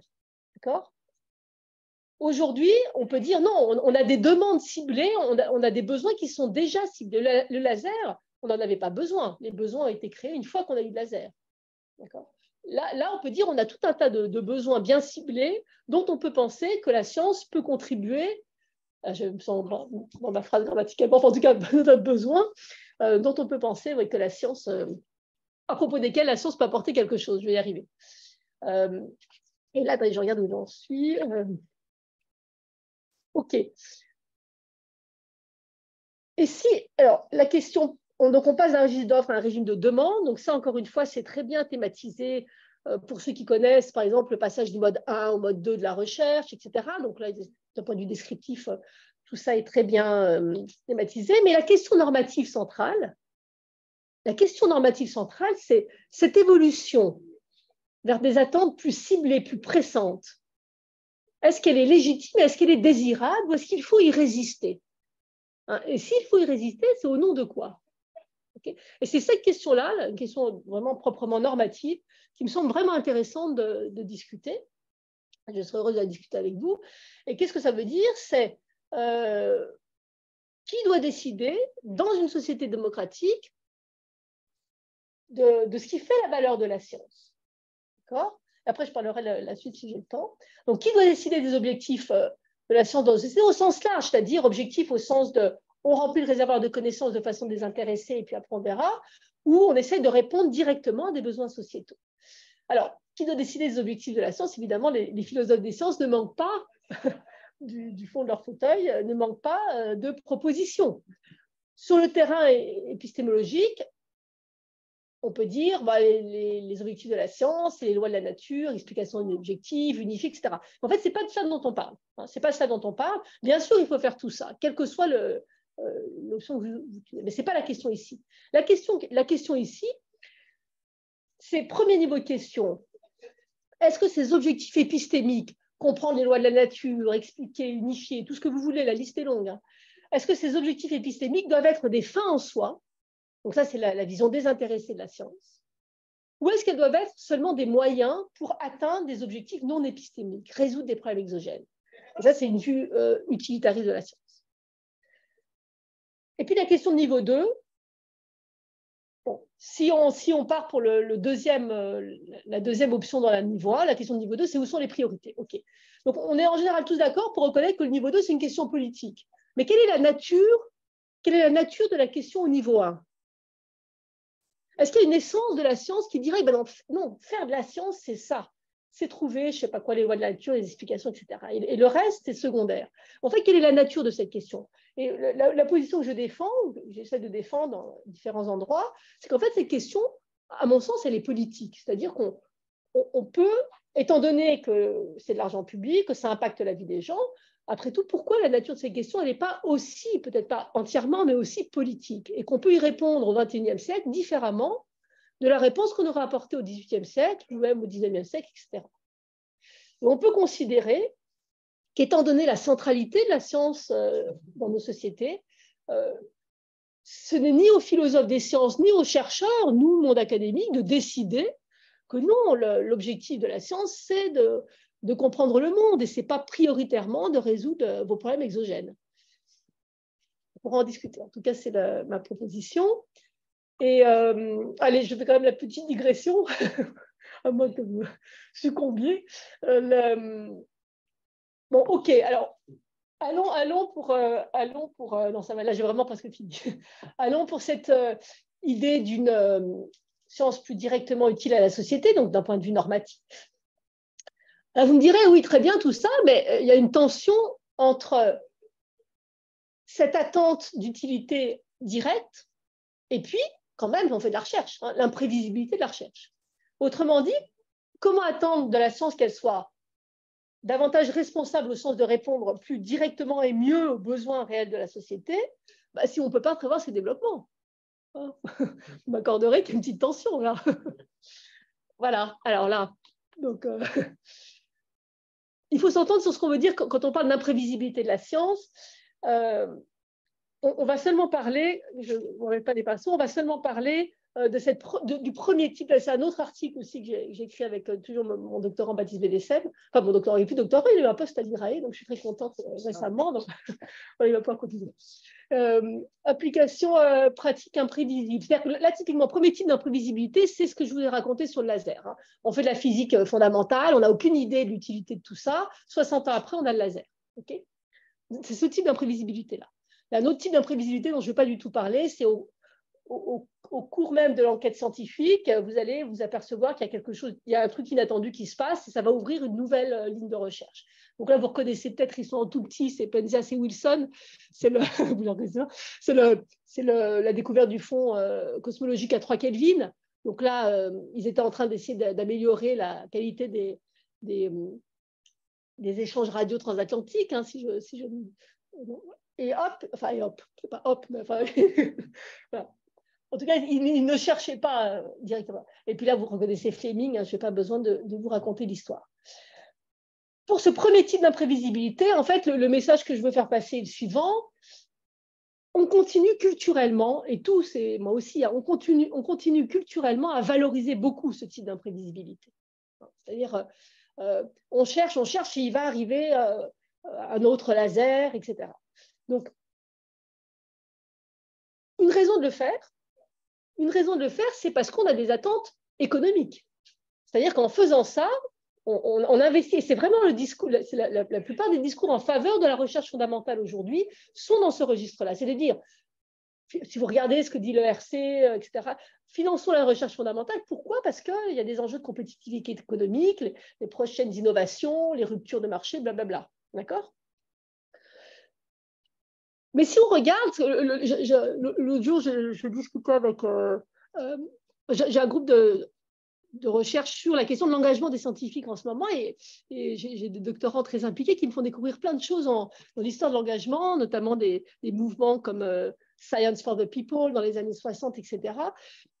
Il y a vraiment des choses très intéressantes. Et à un moment, dans les écrits de cette époque-là, il y a un moment des gens qui posent la question, mais attendez, à qui, in fine, profite la recherche fondamentale? Ça m'a beaucoup interpellée parce qu'effectivement, à qui profite la recherche fondamentale? Cette idée de remplir le réservoir de connaissances, etc. Mais le laser, à qui il profite? Il ne profite certainement pas à toutes les composantes de la société. Donc cette défense de la recherche fondamentale, on peut faire l'économie de la question historique, mais in fine, à qui profite la recherche fondamentale? Parce que souvent, on défend la recherche fondamentale en disant il y a d'autres intérêts que les intérêts économiques, etc. Mais historiquement, regardons à qui profite la recherche fondamentale. Okay, et quand bien même, mais le point que je veux faire passer, c'est qu'on peut légitimement attendre dans une société démocratique des intérêts plus diversifiés à l'égard de la science que des enjeux de compétitivité économique qui sont certes centraux. Encore une fois, ça dépend de votre positionnement politique, mais qui sont certes centraux, en tout cas dans les économies de marché dans lesquelles on vit encore. Et donc, ce que l'on peut dire, c'est que valoriser ce type d'imprévisibilité qui va avec une défense de la recherche fondamentale, ça revient, quand on y réfléchit, à valoriser, in fine, seulement un certain type d'intérêt, potentiellement le prochain laser, en faisant l'impasse ou partiellement l'impasse sur des besoins plus ciblés de composantes de la société qui sont là et qui ont besoin aussi de recherche, mais ça ne va pas faire le prochain laser et le prochain prix Nobel et le prochain innovation de rupture, pour reprendre tout ce vocable que vous nous connaissez bien.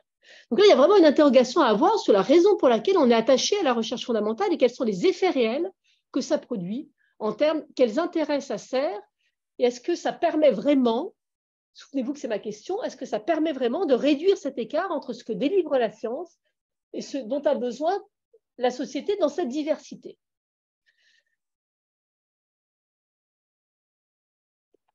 On pourra en rediscuter. Donc, et là, vraiment, je finis.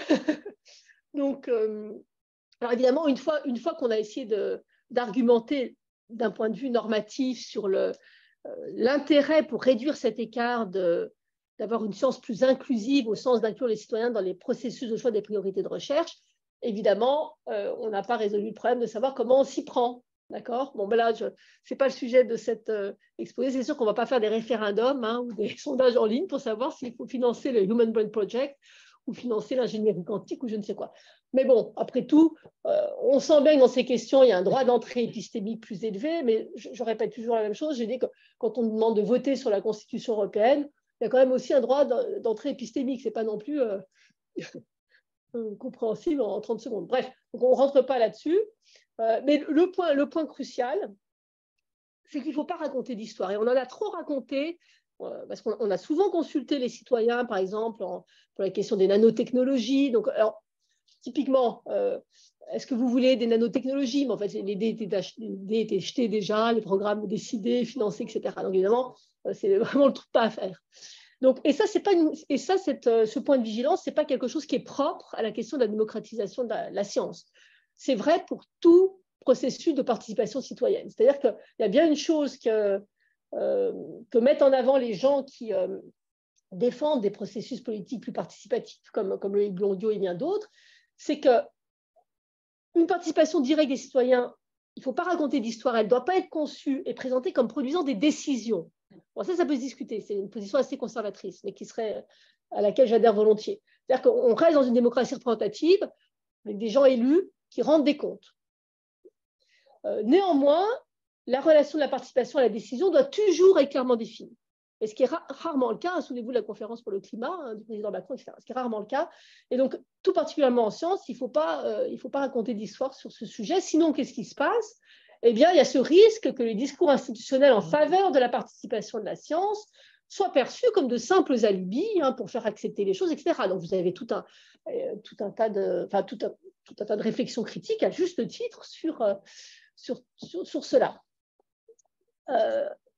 Car il ne faut surtout pas que ce soit donc des alibis pour continuer comme si de rien n'était. J'aime beaucoup donc, comment éviter les suspicions habituelles à l'égard de la participation. Vous voyez, donc, je ne parle pas italien, donc je vous épargne la version originale dans le Guépard. C'est cette idée que tout doit changer pour que rien ne change, c'est-à-dire, allez, on va faire de la participation partout, y compris en sciences, on met ça partout, on affiche ça partout, et puis finalement, ce sont toujours les mêmes acteurs et les mêmes rapports de force qui décident, et je vous remercie, et désolée d'avoir été un peu longue. Voilà. On va encore dépasser un peu sur le temps, parce qu'on a jusqu'à 19h. On va prendre le temps, on va prendre le temps qu'il faut. Donc, n'hésitez pas à poser des questions. Je vais d'abord commencer par les questions dans la salle. Il y a des gens dans le chat. Il y a effectivement déjà des questions. Pardon.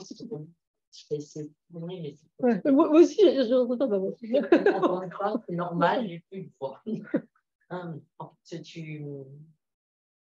Comment dire, tu milites, tu argumentes plutôt que militer pour une science, voilà, pour une inclusion des citoyens, et puis tu interroges la question de la recherche fondamentale et des bénéfices qu'on a pu avoir historiquement.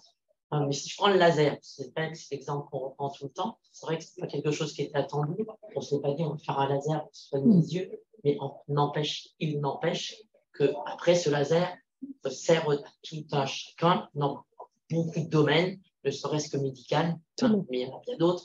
Moi j'avais envie de dire, c'est vrai qu'il n'y a pas de reconnaissance de ces sciences participatives, il n'y a pas de prix Nobel des sciences participatives.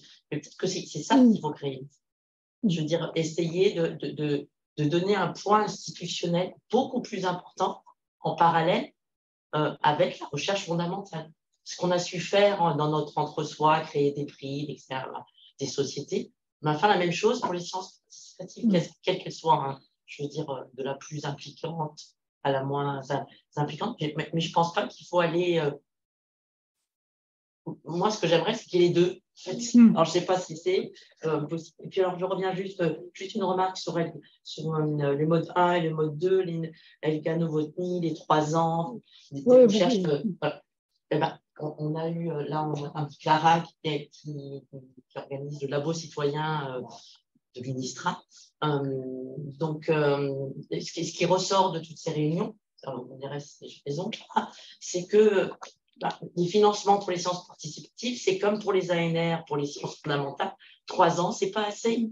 Simplement, il y a eu des beaux exemples. 3 ans, c'est bien, on a un financement, puis après quoi? Je veux dire, donc ce mode 1 et mode 2, moi, que ce soit pour la recherche fondamentale ou pour la recherche. Voilà, ce n'est pas vraiment une question, mais je pense qu'on pourrait équilibrer en créant des institutions, des reconnaissances. Il pourrait y avoir un Nature, sciences participatives. Tu vois? Oui. Alors, plusieurs choses. Bon, là, pour le 3 ans, ce n'est pas assez. Ça, ce n'est pas lié au fait qu'on fait de la recherche avec un horizon d'utilité déjà défini ou pas.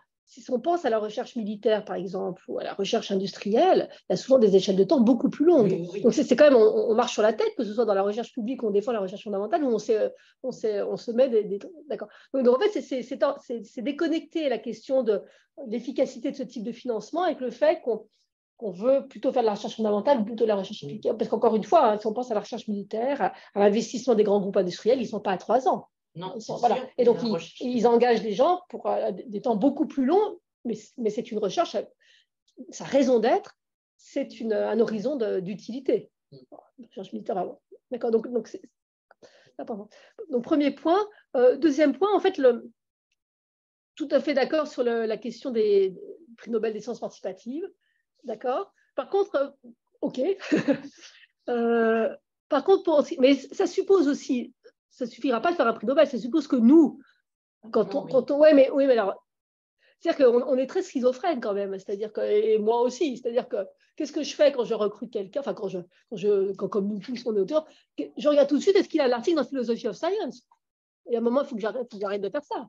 Donc, on peut être aussi schizophrène dans la façon dont on fonctionne entre pairs et puis les choses qu'on défend. Mais bon, ça, on peut imaginer qu'on arrive à changer là-dessus. Mais pour ce qui est le premier point, le laser, il a beaucoup d'usages. Absolument.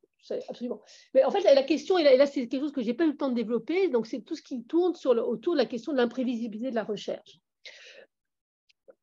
Donc, c'est un autre article dont je n'ai pas parlé ici, mais j'apporte vraiment cette question-là. C'est-à-dire que la question qui se pose, c'est est-il vrai, est-ce le cas qu'une recherche qui est guidée par l'usage, une recherche guidée par l'usage, ça ne veut pas dire une recherche à court terme. Encore une fois, pensons à la recherche militaire.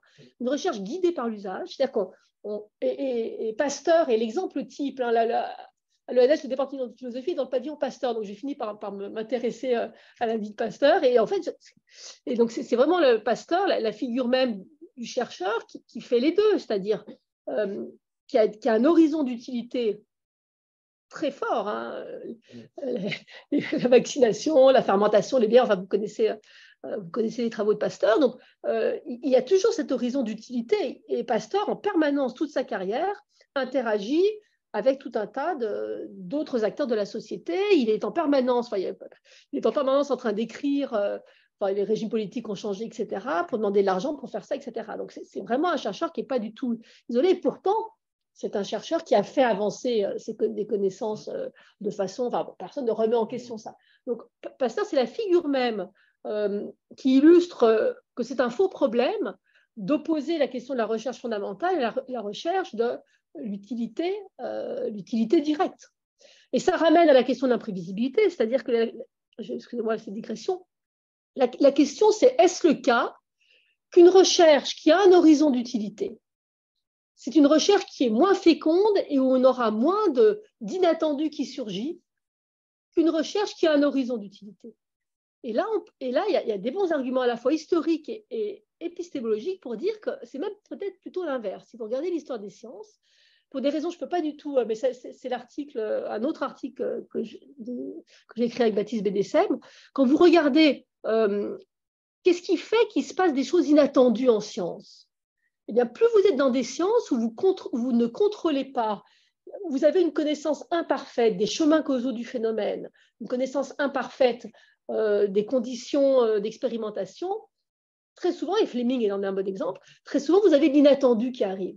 Alors que si vous êtes dans des sciences type par exemple la physique des particules, ce n'est pas une critique du tout la physique des particules, la physique des particules où vous avez un ajustement, l'expérimentation au savoir théorique qui est déjà très stabilisé. Donc là, Ian Hacking a écrit des très belles choses là-dessus. Il ne va rien se passer en physique des particules pendant un moment. Pourquoi ? Parce que quand il se passe quelque chose d'inattendu, il y a une plasticité des théories qui fait qu'on intègre l'inattendu et surtout, l'expérimentation, elle est construite par des simulations numériques pour découvrir des propriétés que la théorie nous dit qu'elles existent.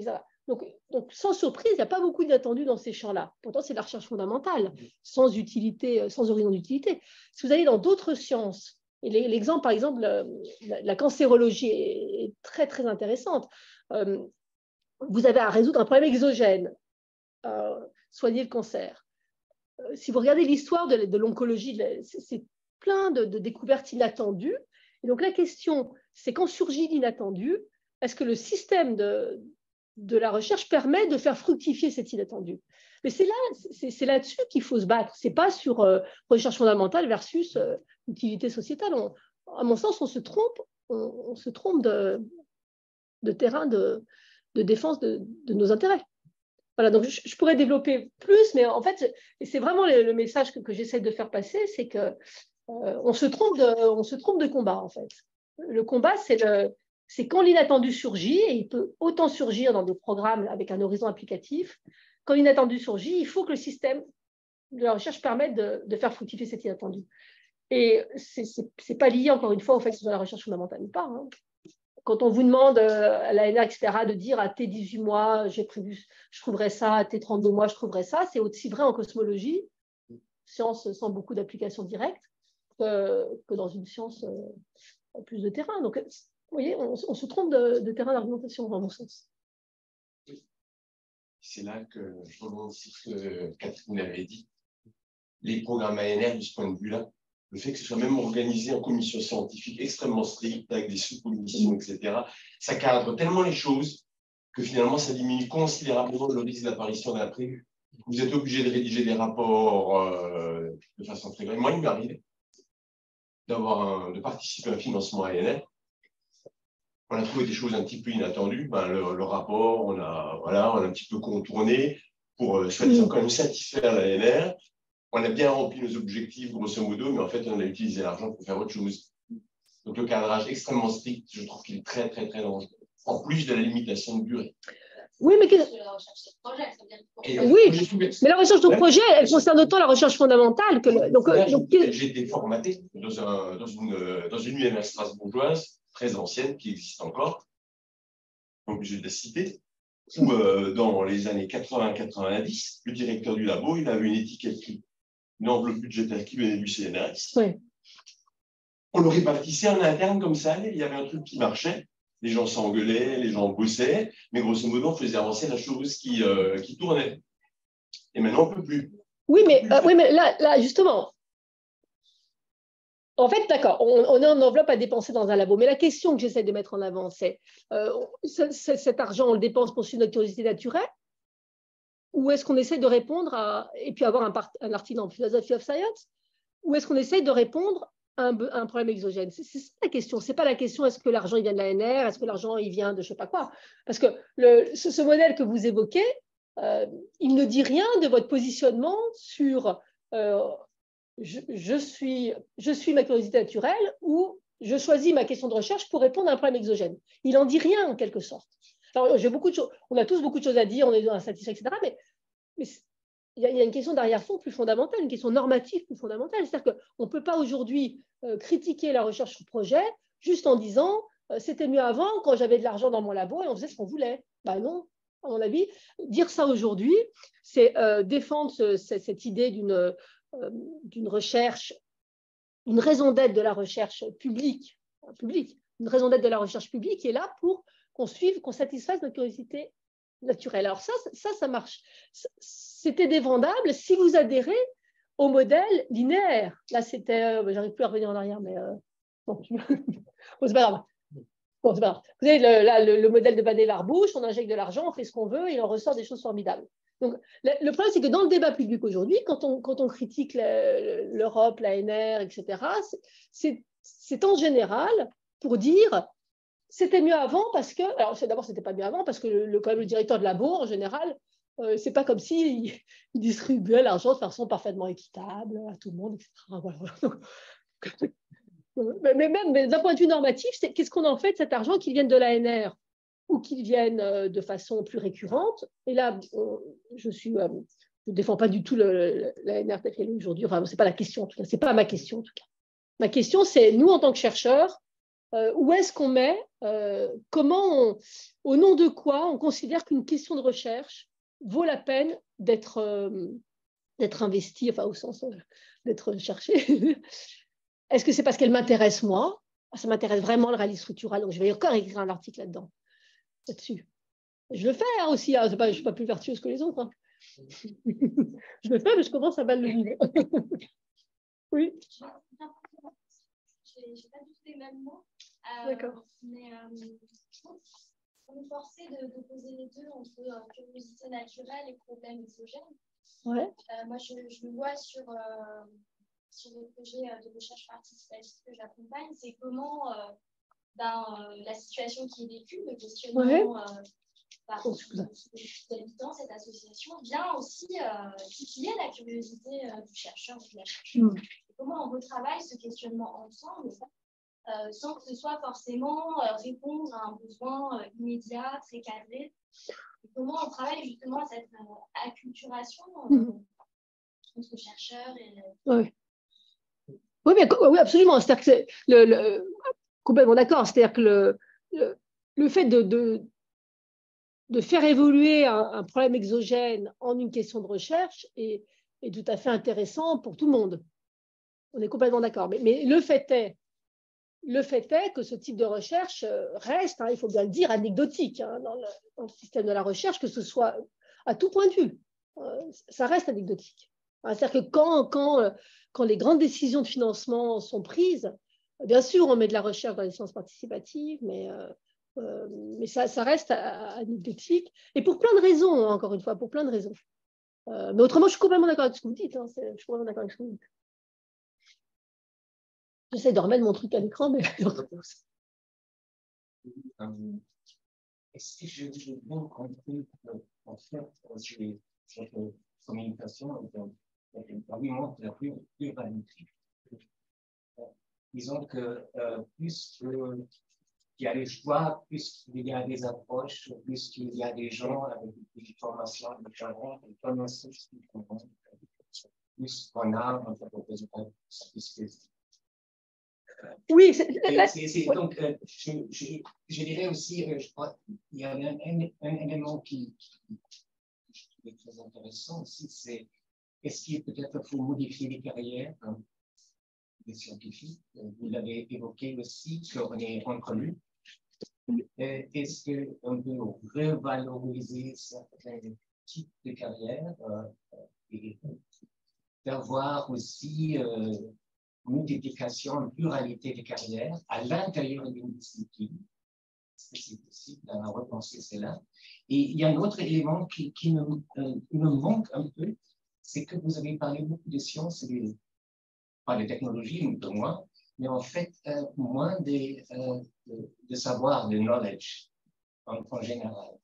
Je me pose la question si, en fait, si la vision que vous avez présentée est trop étroite, finalement, qu'il faut élargir et sortir aussi des sciences. Disons, qu'est-ce qui peut nous apporter, bon, pour être bref, le théâtre, par exemple, autre forme de connaissances ou de pratiques dans la compréhension des sciences et des technologies dans notre société. Donc, élargir aussi tout le champ de la connaissance envers sortir aussi de ces quatre sciences, même si c'est un cadre bien défini. Oui, absolument. C'est-à-dire que quand je dis la centralité de la science dans nos sociétés, ça pourrait très vite glisser vers des formes de scientisme. Donc là peut-être je ne m'exprime pas avec suffisamment de précaution. Loin de moi cette idée. Loin de moi cette idée. Néanmoins, la justification d'un investissement massif d'une société comme la nôtre aujourd'hui dans la recherche publique, il y a cette revendication. La recherche publique demande en permanence de l'argent, on n'en a pas assez, et encore une fois, je souscris à cette demande. Je m'en dis. Donc centralité, la question de la centralité de la science, donc, pas du tout vision scientiste, mais c'est plutôt cette idée-là, c'est-à-dire que la science, ça coûte cher, donc c'est un effort budgétaire non négligeable d'une société, et surtout, ce qui se passe dans un laboratoire aujourd'hui affecte notre vie. Et ça, c'est un degré sans précédent. C'est-à-dire que quand Vannevar Bush écrit en 1945, bon, ce qui se passe dans un laboratoire, ça ne rentre pas directement, le laser, ça a mis 60 ans quand même, ça ne rentre pas directement dans notre vie quotidienne aujourd'hui, vous le savez autant que moi, ce qui se passe dans un laboratoire en intelligence artificielle ou en géo-ingénierie, c'est tout de suite dans nos vies quotidiennes. Donc c'est pour ça que cette centralité de la science, ce n'est pas version scientiste du tout, c'est version impact dans la vie quotidienne de l'ensemble des citoyens, contra l'époque de Darwin ou Newton. Encore une fois, ça n'a pas bouleversé beaucoup de gens, les avancées de Darwin et Newton. Ça a bouleversé la vie scientifique, mais ça n'a pas bouleversé la vie des contemporains de Darwin et Newton. Alors qu'aujourd'hui, ce qui se passe dans un laboratoire, alors non seulement ça affecte notre vie directement, mais rapidement en plus. Et c'est pour ça que ça devient une question politique. Autrement, ce serait une activité. Donc voilà, donc absolument d'accord. C'est-à-dire que c'est une pièce du puzzle, mais étant donné cet impact à un degré sans précédent, c'est quand même de plus en plus gênant que cette pièce du puzzle, elle ne soit pas vraiment sur le radar des débats démocratiques. C'est quand même le seul domaine de politique publique qui n'est pas sur le radar des choix démocratiques, pour plein de raisons. Il faut savoir de quoi on parle, on ne va pas demander, il y a plein de raisons. Mais c'est quand même le seul domaine de politique publique. Ça pourrait justifier en disant mais ça n'intéresse pas grand monde, ça n'impacte pas grand monde, mais ce n'est pas vrai. Donc comment on le justifie? Une question. Oui, c'était pour. Je voulais évoquer le fait que parfois la connaissance, on la veut pour la connaissance elle-même, mais comme il y a la science comme loisir, peut-être de plus en plus, parce que le temps de travail du 19e siècle ne fait que diminuer. Est-ce qu'il n'y aurait pas une création, une utilité de plus croissante de la science comme loisir, c'est-à-dire les gens qui ont envie de vulgarisation de la science, même de domaines très fondamentaux comme les mathématiques, la logique, certains domaines très complexes, mais qui sont quand même intéressants pour les gens. Je veux dire, c'est donc faire une expérience personnelle, mais des fois je parle avec des gens, même quelqu'un qui est un coiffeur, je parlais avec lui par exemple de domaines comme la logique. Il s'était intéressé de manière complètement autodidacte en voyant des vidéos de vulgarisation sur Internet. Et j'ai l'impression que c'est quelque chose qu'il faut prendre en compte, qui est vraiment croissant à cause de justement cette diminution du temps de travail. Voilà. C'est un phénomène croissant et peut-être qu'il y a effectivement une utilité aussi là-dedans, de la recherche fondamentale. Donc. Oui, non, ça. Merci pour cette remarque. C'est vrai que je n'avais jamais pensé à cette dimension-là. Sciences loisirs, c'est vrai que j'avais jamais réfléchi, je ne sais pas quoi dire. C'est intéressant. Avec l'apparition des médias, des autres sociaux, ouais, c'est vrai. Il y a de plus en plus de médias. Alors, oui, si j'ai quand même quelque chose à dire, effectivement, c'est que effectivement, il y a une autre caractéristique des sciences contemporaines, c'était une plus grande ouverture au sens où le développement de la science ouverte dans toutes ses dimensions fait qu'il y a une plus grande accessibilité, non seulement aux résultats de la science, mais aussi à la science en train de se faire. Et on l'a vu très fortement pendant la période Covid, où on suivait en temps réel les tâtonnements, les autocorrections de la science, etc. Donc, et pourquoi on pouvait le faire? Parce qu'une partie du débat scientifique lui-même, une partie du débat entre pairs, est sortie des enceintes fermées, des enceintes académiques, pour être dans des forums qui sont accessibles à tout le monde. Alors, ça pose plein de questions intéressantes, mais en tout cas, c'est une ouverture qui fait que le citoyen lambda, il n'a pas besoin de venir ici, là, pour être au courant que j'allais parler aujourd'hui, blablabla, ou que le physicien machin donne une conférence, blablabla. Il suffit qu'il se branche sur tous ces autres forums où se déroule aussi aujourd'hui l'argumentation scientifique. Et là, effectivement, c'est une forme d'ouverture de la science qui peut accentuer, j'imagine, le phénomène que vous évoquez. Enfin, je ne sais pas quel effet, là c'est toujours la question empirique, je n'ai pas de réponse, quel effet d'ouvrir, je dis toujours cette expression, d'ouvrir en quelque sorte les arrière-cuisines de la science, c'est-à-dire la science en train de se faire. Quel effet ça a sur la perception de la science, sur la confiance en la science, j'en sais rien, c'est une question qui est ouverte, il y a plein de gens qui travaillent là-dessus. On pourrait dire, si on voit les scientifiques se disputer entre eux, c'est pas bon, mais au contraire, on valorise beaucoup la transparence aujourd'hui, donc c'est peut-être l'inverse. Finalement, on ne nous cache rien. Et donc, si on nous cache rien, on a plus besoin de faire confiance à ce qui se dit. J'en sais rien. C'est une question empirique, mais j'en sais rien. Je vais peut-être prendre quelques questions dans le chat. Alors, il y a Laurent qui a posé plusieurs questions. Je vais les regrouper ensemble. Alors, vos références sont strictement anglo-saxonnes. Diable. Ah non, j'ai Loïc Blondiot. Ah oui. J'ai le livre, regardez. Alors, ensuite, quels sont les termes du débat dans de grands pays scientifiques comme la Chine, la Russie déclinante? Pas toutes les questions à la fois parce que je ne vais pas y arriver. Alors, la première, oui, oui, là c'est un biais personnel, de philosophie analytique. J'ai été formée aux États-Unis, c'est plutôt, ouais, voilà. Et puis, outre quand même que, outre quand même que cette dimension politique de la philosophie des sciences, elle n'était pas ultra développée dans la tradition de la philosophie des sciences françaises. Je ne sais pas trop ce que c'est la tradition de la philosophie des sciences françaises, mais en tout cas, on ne peut pas dire. Moi, quand je suis rentrée aux États-Unis, que je suis rentrée à l'université en France, personne n'avait entendu parler de certains, et c'est pas mal ou bien, hein, mais de certains auteurs comme Longino ou Kitcher. Ça a beaucoup changé en 20 ans et très bien. Et voilà. Donc, moi, je suis restée dans. J'y trouve plus de ressources au regard des questions qui m'intéressent. Mais je suis très preneuse d'autres ressources qui m'auraient échappé, évidemment. Voilà. Et alors après, il y a des questions sur, par exemple, quels sont les termes du débat dans d'autres pays comme la Chine ou la Russie sur ces questions-là. Je n'en sais rien. Alors, ça... Mais j'aimerais bien le savoir. Si quelqu'un... Et ensuite, la Suisse, qui est dans le peloton de tête en sciences, a un système développé de votation régulière. Traite-t-elle des questions de financement de la recherche? Alors, à ma connaissance, là, je voudrais que ce soit mon doctorant qui va bientôt soutenir que la première partie de sa thèse, c'est précisément une étude détaillée des systèmes de gouvernance de la recherche, et je ne crois pas que la Suisse fasse exception.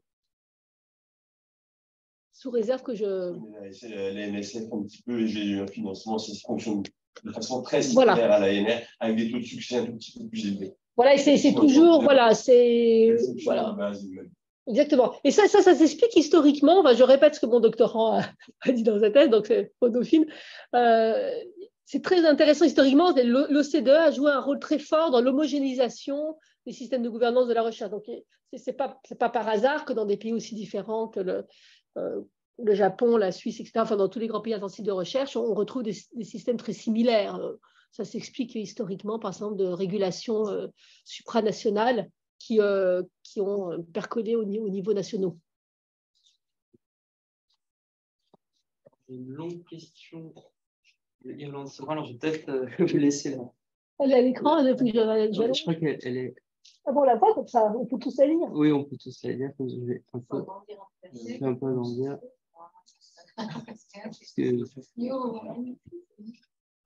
Attendez, je m'approche. Oui.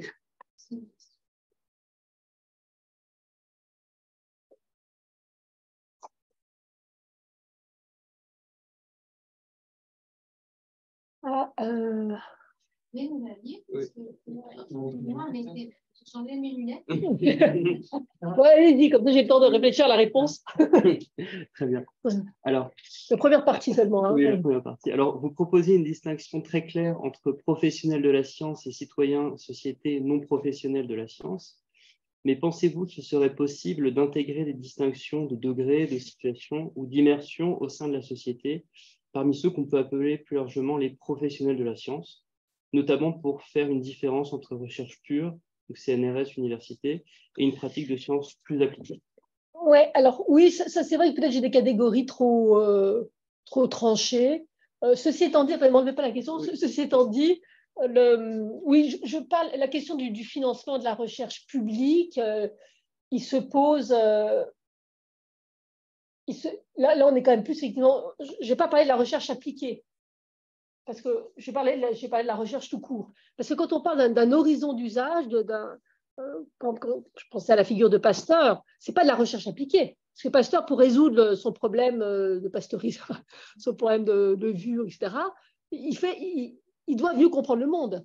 Donc, ce n'est pas qu'on a déjà de quoi comprendre le monde et puis on l'applique, c'est que c'est ce qu'on appelle la use-inspired research, basic research, c'est-à-dire qu'on essaie de mieux comprendre le monde, pas pour le plaisir de mieux comprendre le monde, parce qu'il y a une infinité de questions qu'on peut poser sur le monde, on essaie de mieux comprendre certains aspects du monde, parce qu'on a en tête un horizon d'utilité.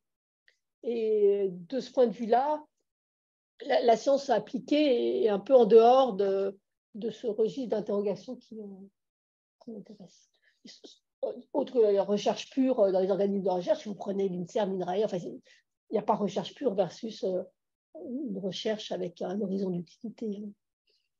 Ensuite, sur la question de la prévisibilité de la science et de l'utilité, je me demande si vous ne trouvez pas des analyses qui vont dans votre sens, mais en économie de la recherche, de l'enseignement supérieur, chez des économistes comme Annie Winocourt.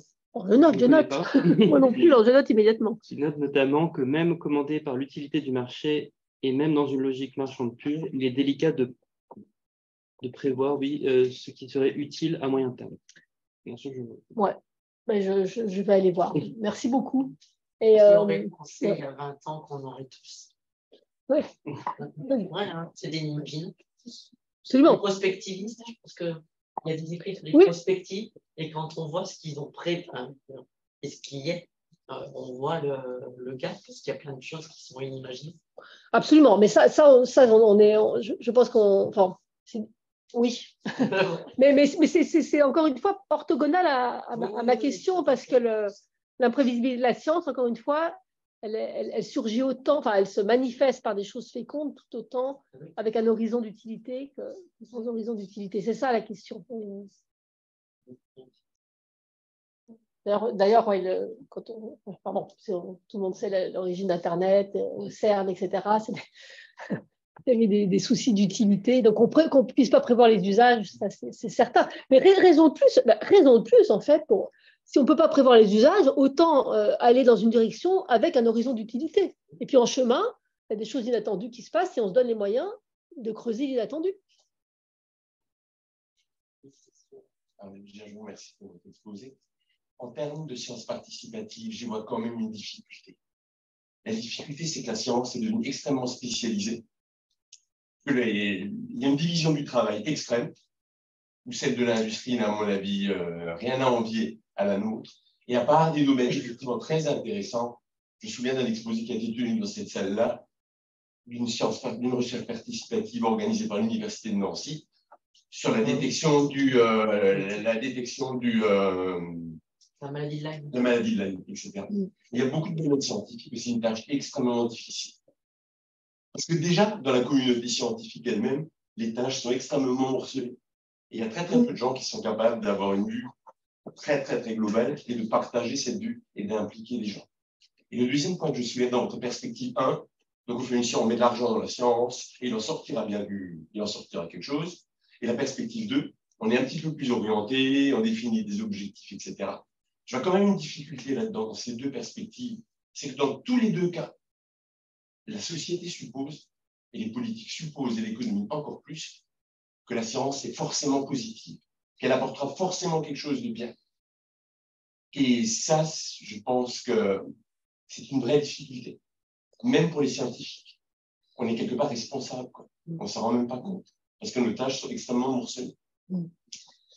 Alors oui, merci beaucoup pour ces remarques. Pour le premier point, je ne suis pas sûre, mais là, je ne suis pas sûre que l'engagement dans les sciences participatives suppose d'avoir une vision plus globale. C'est juste la rencontre d'intérêts. Mais bon, peut-être je ne suis pas assez au courant de ces programmes de recherche que vous évoquez. Je ne suis pas sûre que le caractère très spécialisé ou pas est un frein aux sciences participatives. Je le crains.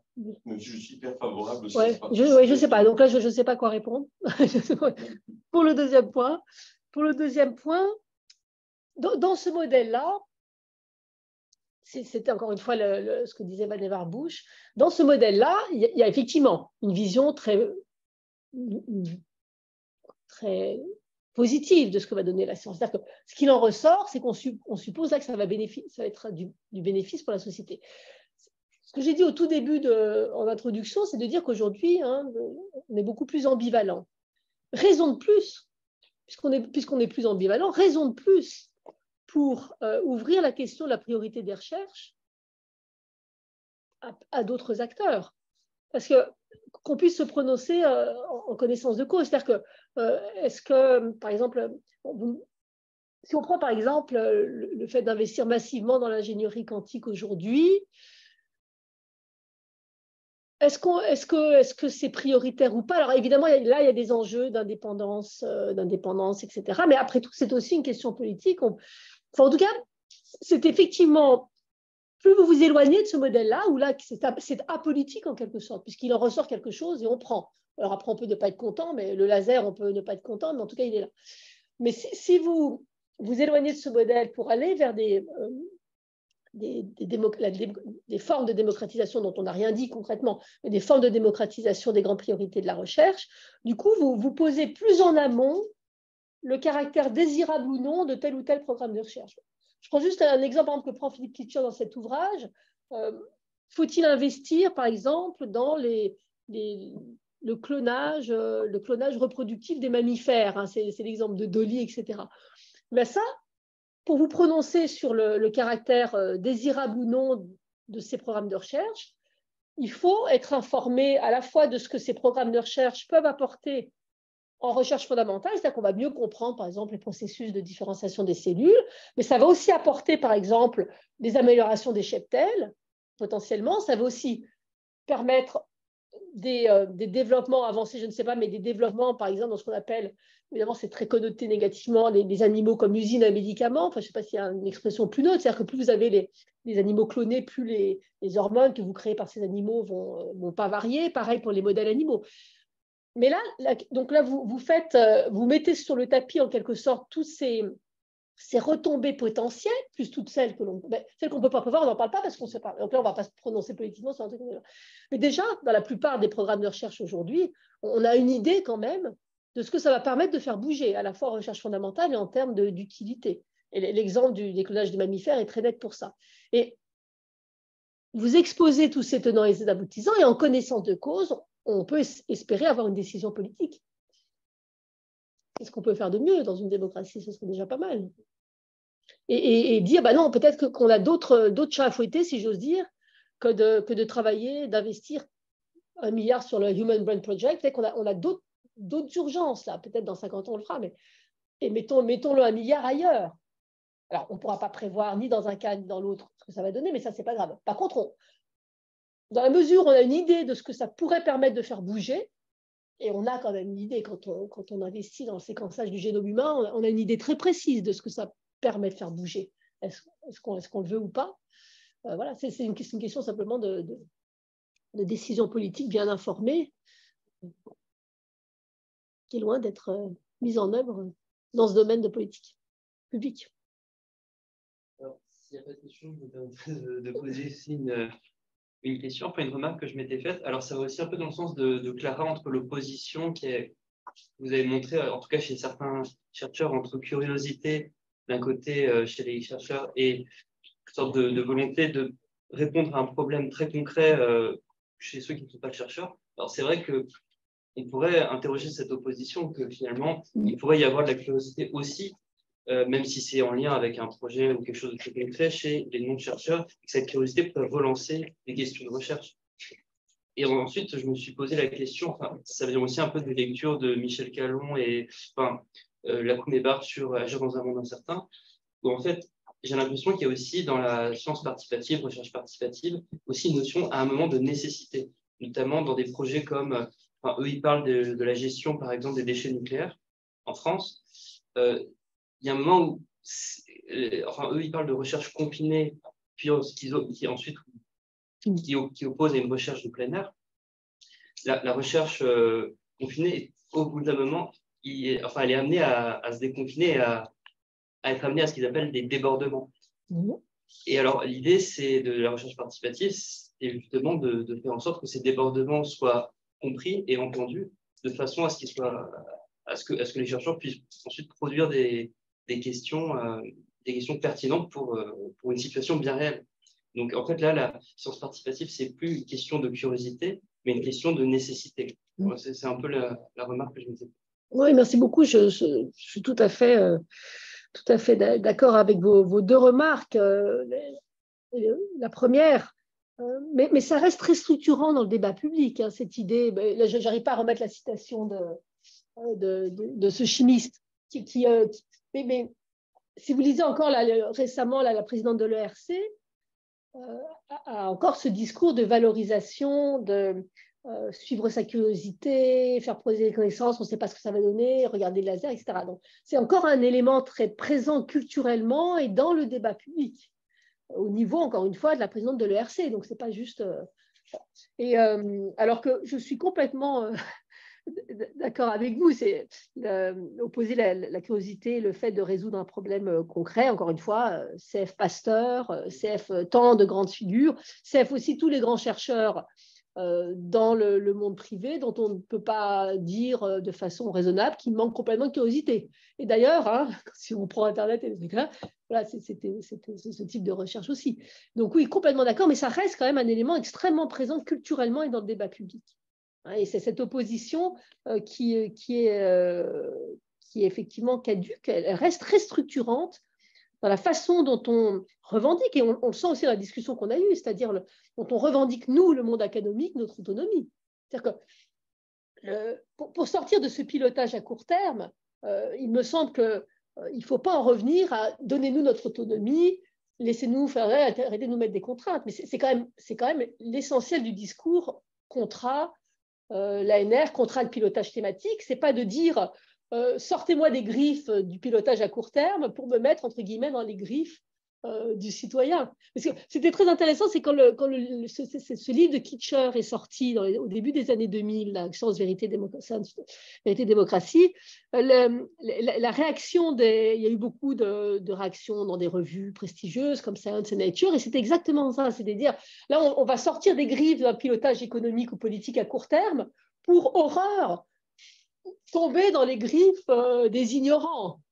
Et ça, je pense que ça reste encore très présent dans la façon dont on a, nous, monde académique, quand on monte au créneau pour défendre ceci et cela, on retombe très vite sur cette... Et il me semble que c'est pas tenable en 2023 pour plein de raisons que j'ai essayé d'exposer un peu, peut-être dans des angles, ou trop rapidement.